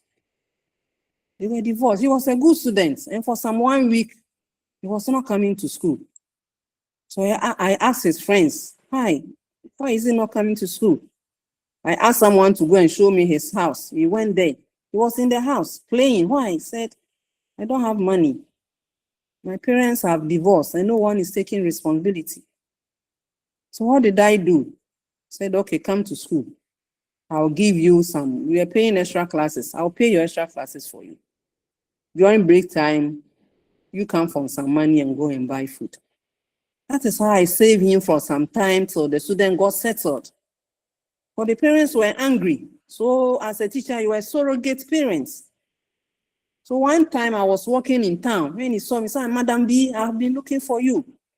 I've been looking for you. I said, why? He said, I'm coming. I'm very grateful. That thing that you did for me. If not, I would have dropped out from school. So these are social issues. It's not affecting my work. It's not my work to go to Child's house. It's not my work to pay for his lunch. It's not part of my content to pay for his extra classes. But if I don't do that, this child will not perform. It will affect. One of the children will drop out. He was so happy to see me. I've forgotten long ago, but because he told me, it's a story I always share with my students. This small thing, I have one of them who have named his child after me. The same thing. When he gave birth, he said, Auntie B, let me name the child after you. The girl is now in the nursing training. And she calls me grandma. I'm not related. Anytime she greets me, say, Grandma, good morning. Say, so sociology of education is very, very important. And as teachers, we must understand. So you move on to some perspective. What are some of the theories? But we are talking about theories. Observe, come out with a theory, and they can use it in the classroom. So you are going to look at some sociological, some theoretical perspective of sociology of education. So you look at structural functionalist theory, conflict theory, and symbolic internationalist theory. These are a bit technical. Please, you read it for quiz. Don't go and read it for exams, please. This thing that we are learning is for our knowledge. If you go and read for exams and examination room, you cannot write it. It's your issue. So what is the structural functionalist theory? So you are saying that a theory may be defined as a set of interconnected hypotheses that offer general explanation for natural or social phenomena. Perspective, on the other hand, is how we see things. How we see things. My perspective is that the child is not wrong. He has not done anything. So you have small money that I can share with the child to make her stay in school. Why not? It's my perspective. Someone will say, so it's not my duty. And they will just go, what is wrong? If the parents cannot take care of their children, why? Why should it be my burden? Sometimes not for the whole period. They need it. They need that support for a short period. So Ansuma also needed that support. So as soon as she gave birth, said, Madam B, let me name this child after you. Because without your support, and that child and the mother has been my friends from the times, you know that the child is in the nursing training now, about 20 years thing I'm talking about. She's in nursing training now. And I still have that relationship with them some 25 years ago when I was teaching at the GHS. You see how long it is. So perspective is what you think is good or bad. So you are going to look at 3 theories in sociology of education. So structural functional theory, what is it? The theory explains how relationship among the parts of the school, the students, the teachers, the curriculum, and how these parts are functional or dysfunctional. So the dysfunctional one is what I have explained in the story. It's dysfunctional in a way because the children are not getting the support that they need to be able to come out as functional members of the society. So this theory views the school and education as an important social institutions, and then they focus on the functioning and roles played by the institution in maintaining order and stability in the society. So the theory sees education as a complex system whose parts must work together to promote solidarity and stability. So for the schools to function, we need parents. We need parents, seriously. For it's the parents who wake up, bath their children. Sometimes they put them in car, give them a snack, give them, it is not to you, the teacher. So you need teachers, students to be able to have stability and then solidarity. All students coming to school at 7:30. As a teacher, I can't do that. It's the parents who ensures that. So that is what this theory is talking about. So it says our social life are guided by social structures, which are also relatively social patterns of our social behavior. So all social structures contribute to the operation of the society. And one of such is education. Because parents see education as important, they obey the structures that are put in place. Sometimes you call PA meetings, come, they solve their jobs and come. So the structural functionalists, the function of the structure, that's why we are calling them structural functionalists. They make sure the structures are functioning. So according to the functionalists, every country has certain structures. And when they fail to function, the whole country, the whole school becomes disorganized. The whole structure becomes disorganized. So, for example, education and economy, they are highly or closely interrelated. Said that if one of them catches cold, another one will sneeze. Is the phrase. Like the eye. Sometimes you say that when something affects your mouth, it affects the nose. So when you get cold through the nose, it is the mouth that will cough. Some of us, as soon as we get cold, we start taking cough measure because the mouth will respond by coughing seriously. So we are closely related. And what are some of the people who believe in structural functionality? We have mentioned some of them: Agus, Emily, Herbert, Talcott, King Robert, Robert King Merton, and all of them. But Emily was regarded as a pioneer, the pioneer of this type of perspective, and also the father of sociology of education. So the theory was attacked. Even though it's a good theory, it has a limitation. So the limitation is attack. So the attack was on its emphasis on stability and order, with neglecting conflicts and changes. They assume that everything should be smooth. Come to school at 7 o'clock, everybody must be there. Close at 2 o'clock, everybody must close. Once the structure says do this, they think that nothing must change. So the limitation of this one is that there are changes. So nothing can be so smooth. There are conflicts. Nothing can be so smooth. So you should also think about the conflicts that can also occur. So Dekem is saying that society can survive if there is a sufficient degree of homogeneity. We have mentioned this several times. That is why you have culture, you have language, and I've even given you the biblical evidence in the Bible where God created several languages to disperse the people who were trying to reach him by building the Tower of Babel. So we survive on homogeneity. So education at an institution in the modern world, how to perpetuate this homogeneity by fixing in the child some essential similarities that collective life demands. We have mentioned this special phrase. We have read it somewhere. And next week when you come, someone should tell me the page where this thing. You have read it somewhere. So tell me where we read it. So education is a means by which the society prepares the individual for the essential conditions of its existence. So if society is not putting us together, like national integration, if we don't make us see ourselves as common people by wearing the same uniform, learning the same book, speaking the same language, doing the same exercise, going to sports at the same time, then structures will not be followed. So they can saw that the business of education is to transform That of transforming individual from a biological being to a social being.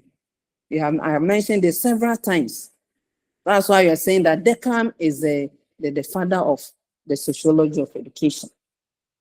So to transform us, so to become social beings, we must internalize some socially approved ways. When do you wake up? Where do you poo-poo? Where do you wee-wee? Where do you do a lot of things? We must be internalized to do all these things. So to internalize something is to learn it, to consider it appropriate, live by it, use it, so that it will become part of your personality. It means you have internalized. You don't want to be late. You don't want to be late at all. So you say that, oh, if you want, if ask for a Bryce, if you are late, you cannot be his friend. You have internalized it.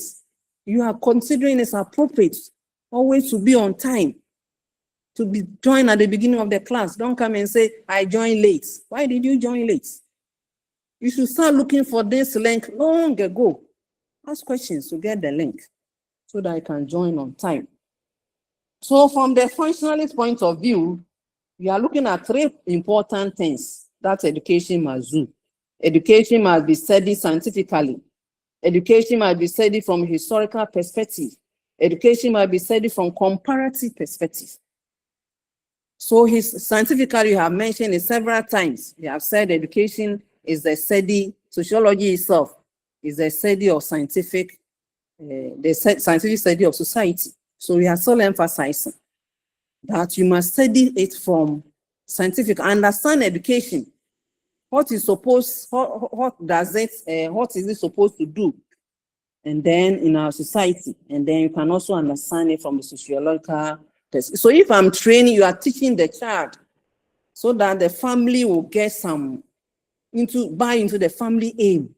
Then the family should be part of the education of this child.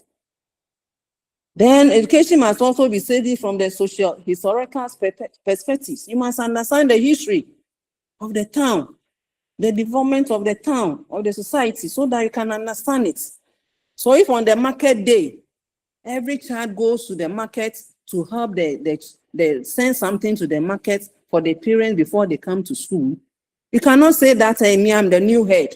For me, the education system say you must be in school by 7:30. So any child who comes to school at 9 o'clock, I'm going to punish you. You are not reading history. Very soon, the people will come and fight you. So on the market day, you allow students to come to school at 9 o'clock. So every Wednesday, go to the market, help your parents to carry the things to the market, but make sure by 9 o'clock you are in school. The curriculum allows you as a head to modify it. All that they need is that the child must be in school for a certain number of hours.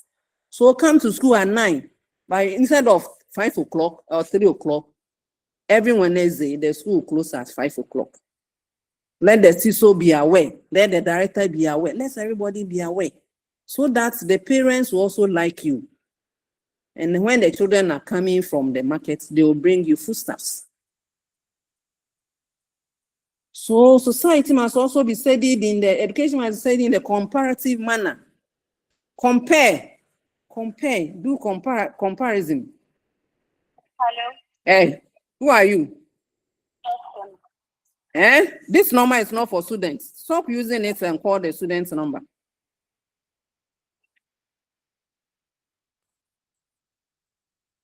So by studying education, we must compare the hows and the whys. The hows and the whys of people's education. Some people are not in school just to get the knowledge. They are in school to get refined. The father knows that the child doesn't know anything academically.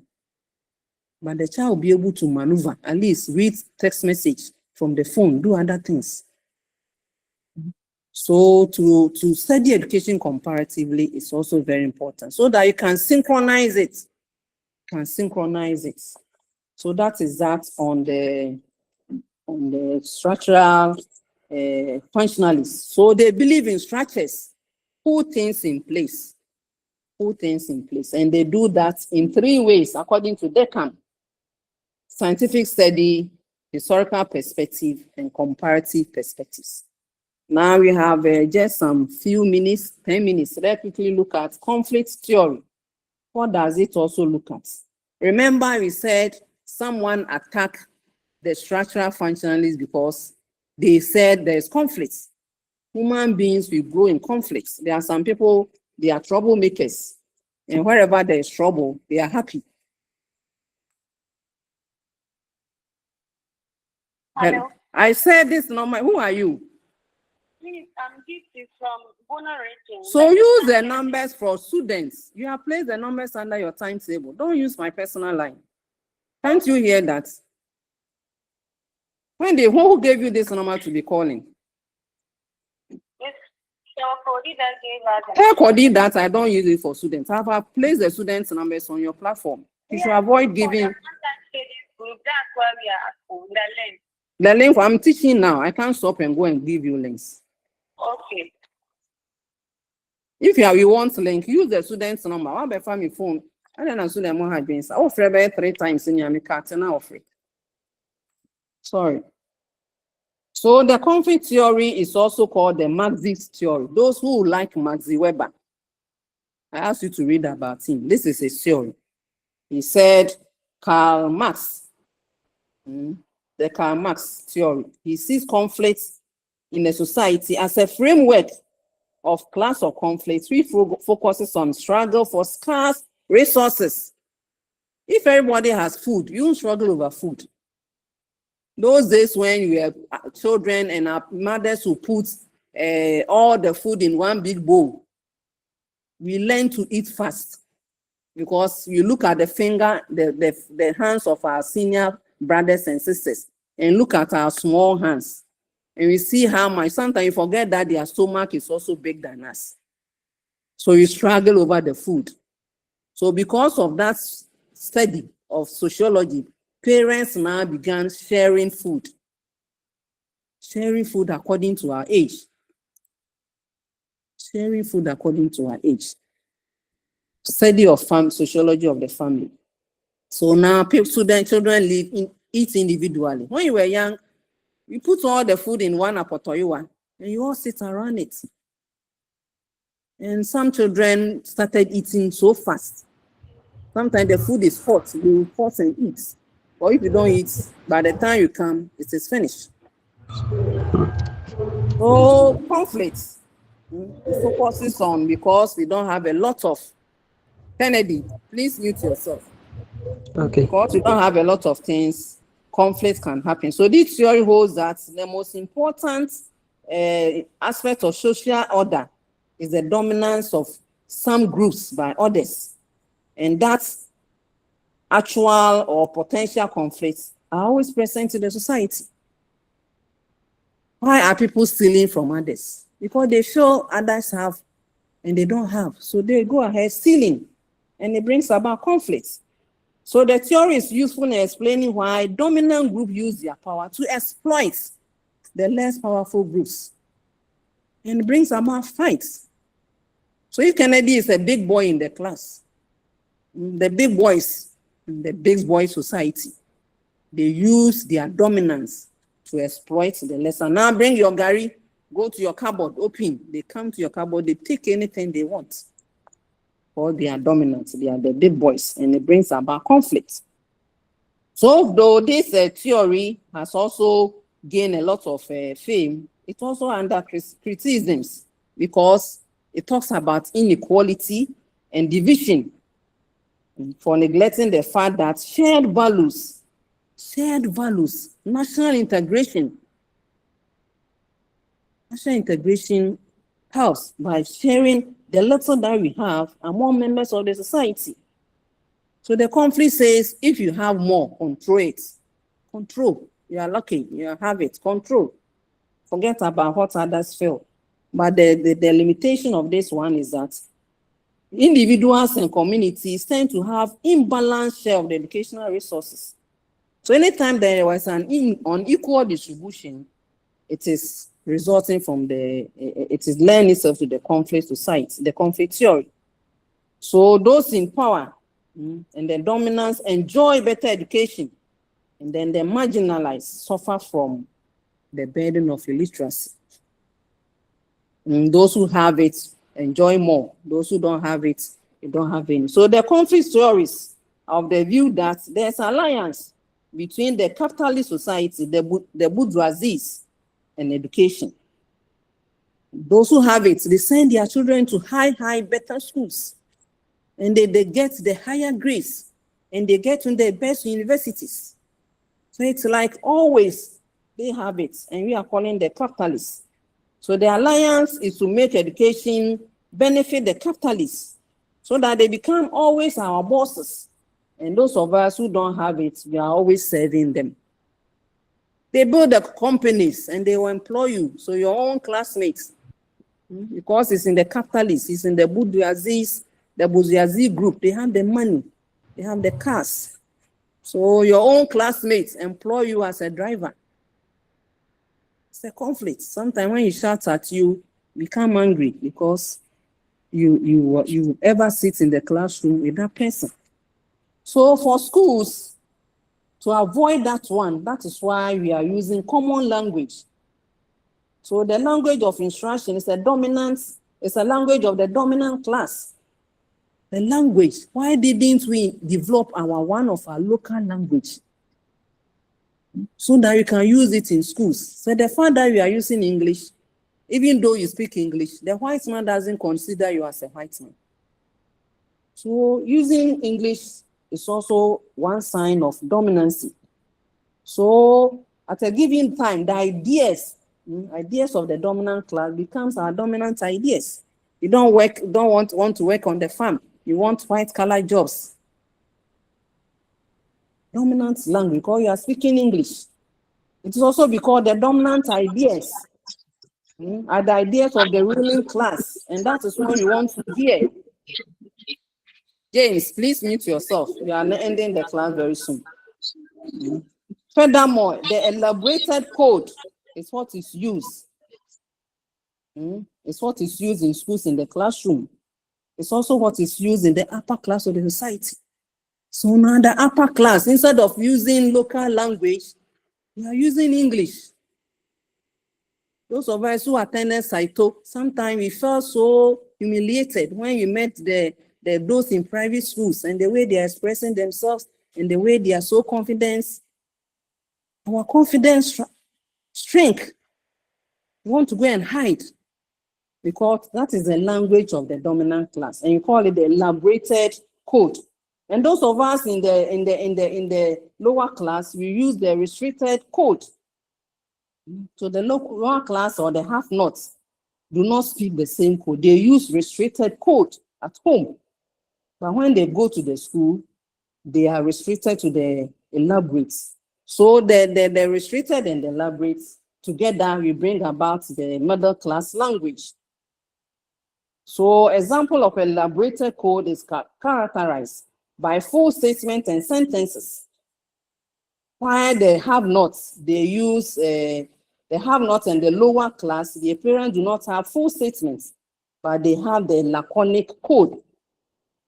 You see the language. Sometimes if you are not well educated, how even to express yourself? I hope you have seen one of the videos that were going around where a small girl and a boy, the teacher asked them to explain what is wrong, and the boy couldn't speak. And the girl elaborated code, explaining he did that, speaking. Full statements, because you cannot do that. Your words are few, very few. You cannot even express yourself to the full. And then therefore use laconic code. So Benson is saying that lower class language restricted because they use preponderance of short, simple sentences. You end here and continue on Wednesday. They use short, simple sentences. They can't articulate. They can't articulate. So people use their mouth to run over them. So now you have look at 3 things. You say you have elaborated code, you have restricted code, and you have laconic code. You have looked at these 3 things. We are ending here today. And what pains me is the last statement. According to Besson, it said lower class language is restricted because it uses a preponderance. They even think about it. Like the Saito in child speaking. Those days when you say, go and speak English, today speak English. And some of us will not go out to read.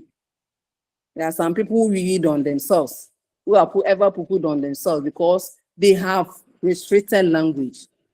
How to even go to the teacher and say, I want to go out and urinate. The word urinate was so difficult that people will keep the UV on themselves.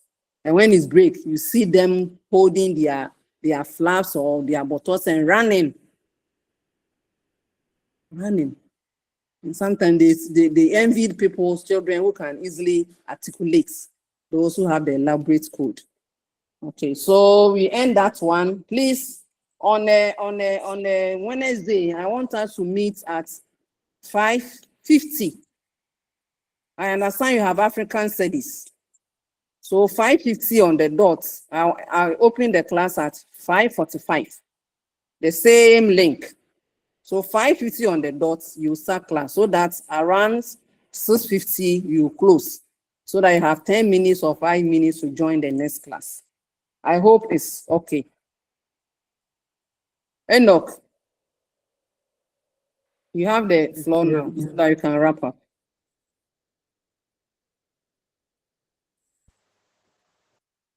Enoch Tete.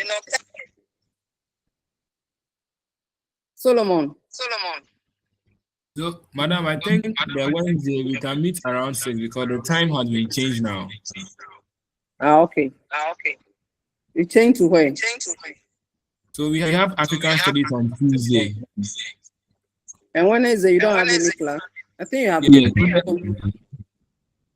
Don't you have info later on Wednesday? Wednesday we have communicative skills. You have com skills. Yes, please. And so that's why I want us to meet at 10 minutes to 6. If it's okay with you. Yes, miss, it's okay with us. So as many as agree on the 5:50, please give me a thumb up. If you agree with the 5:50, let's give me a thumb up. So 5:50 on the dot, I'll start, even if it's one person. Achampo, meet yourself. You are echoing. Yes, Desmond. Madam, good afternoon. Afternoon. Today is my first time of joining, so I was hearing you talking about a assignment, but today is my first time. I was having problem with my device. My first time, when did you join? Today is my first time of joining it. And so I have not given any formal assignment. The assignment is what we have done today. Okay, but I heard you say, I heard you say when I joined previously, you said about quiz writing. I said what? Quiz. That will be writing. You will quiz. do that. You will do that when you meet on Wednesday. Okay. Thank you. So, Augustine.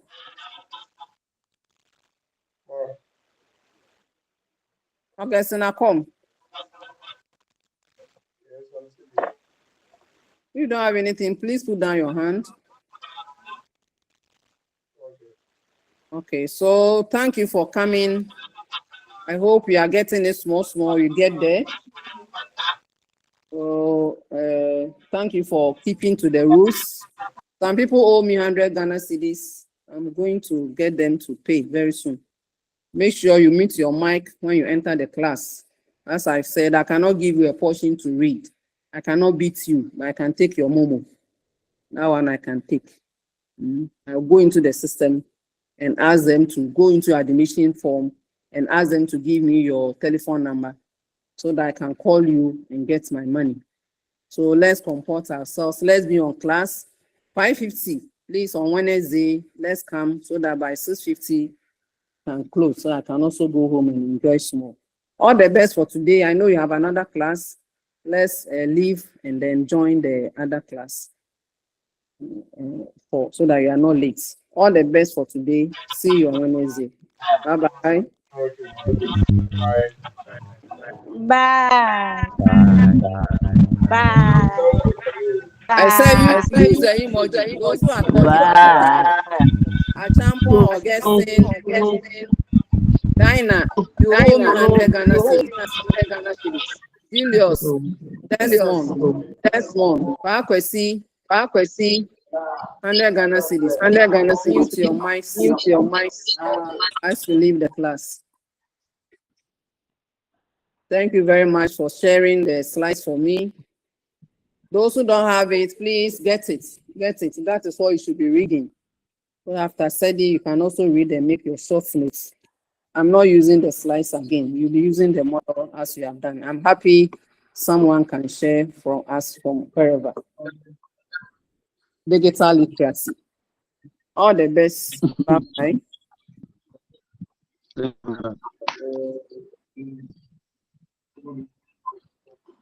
Solo.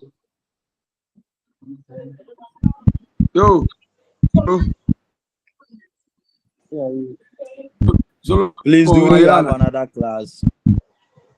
Yeah, we have another class. We have almost 5 classes before. I swear. Please, can we be putting it in a group? Because you. Oh, I'm sorry. The back one tomorrow. Introduction to management. There are 2. Okay, there are more than 2 musicians there. There are 2 software suites.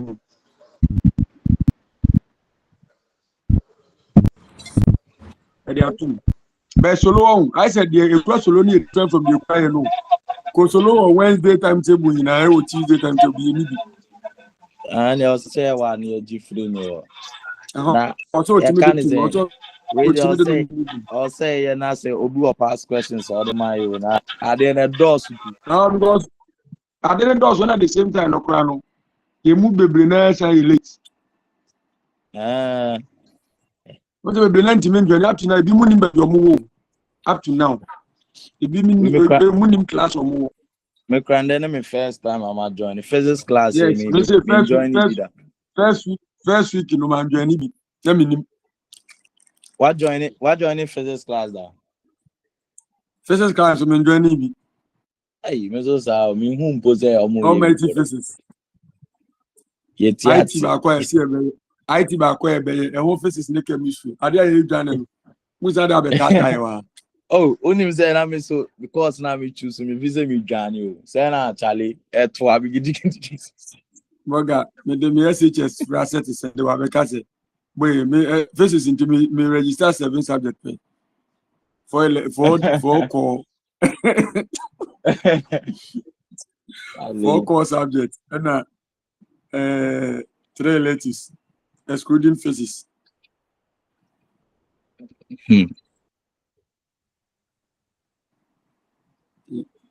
So lo anya what no found to platform no so goes. I saw no anya bibia anya link ni na.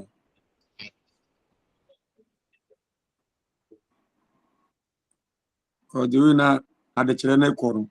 Lecture na the way na si kono say ya hwe ne yehu ne amogba yehu a.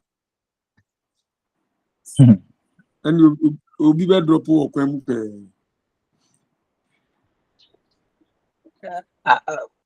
But you obviously our trigonometry and algebraic expression.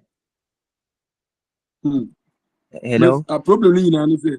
I was say solo di bibia too because I know say solo no kro bibia.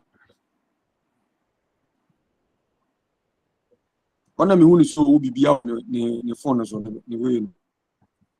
Tisia. Tisia ba kon so koso.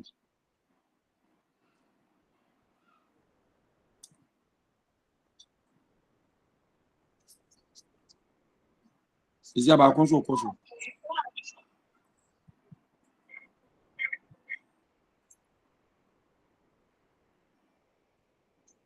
Curious. Ranting can Kenny Benji. The next Moment the management in coming there no. Management in coming there no.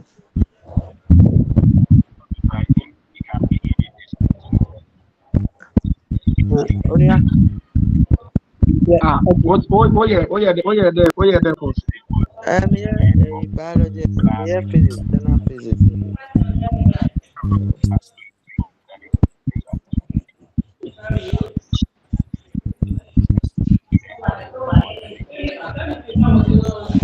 Yeah, African countries, general chemistry.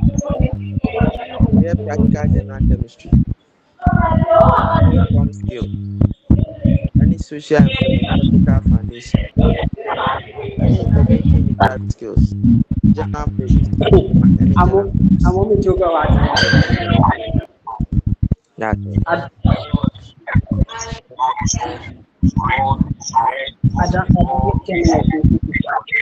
Management in coming there no, not so mean doing. Go.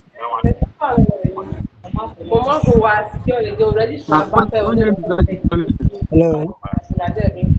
What's it? Management in town. Hello. Debut. Management in count. Hello. Management in count. That's the same thing as the center is they said the environment is conducive.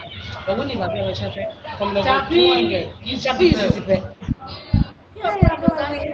when you have a Hello.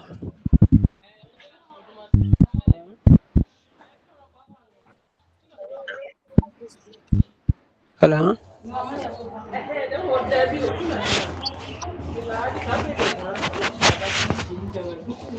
Hello. Hello.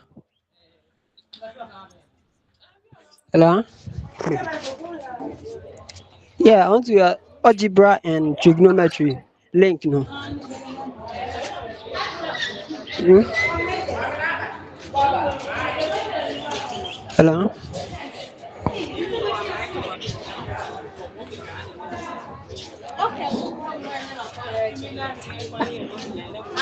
when we went, I was telling you that we rode the train. Okay, no, no, block. Hello. Uh-huh. Your own, you say you're doing what? Yeah, introduction to computing. Yes, I've seen the books. It's in the office. It's in the office. Yes, so Which side is the office? the one that they put. The story building. No, no, no. Ah, yeah. Where the yellow this thing is. Uh, And when you go there, there are people that tell they'll give it to you. okay.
You are here again.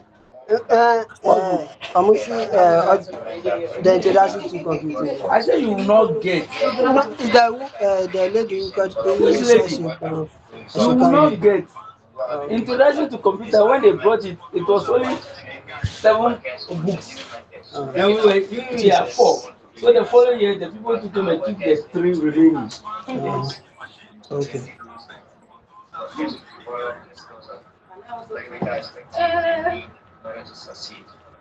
Marco Dareja. Marco Dareja. Marco Dareja.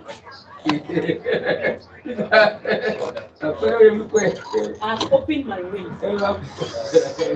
He said, by the time I break, I'll start drinking.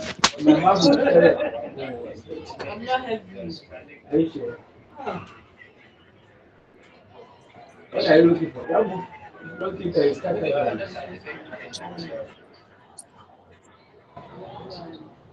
Arabic teacher.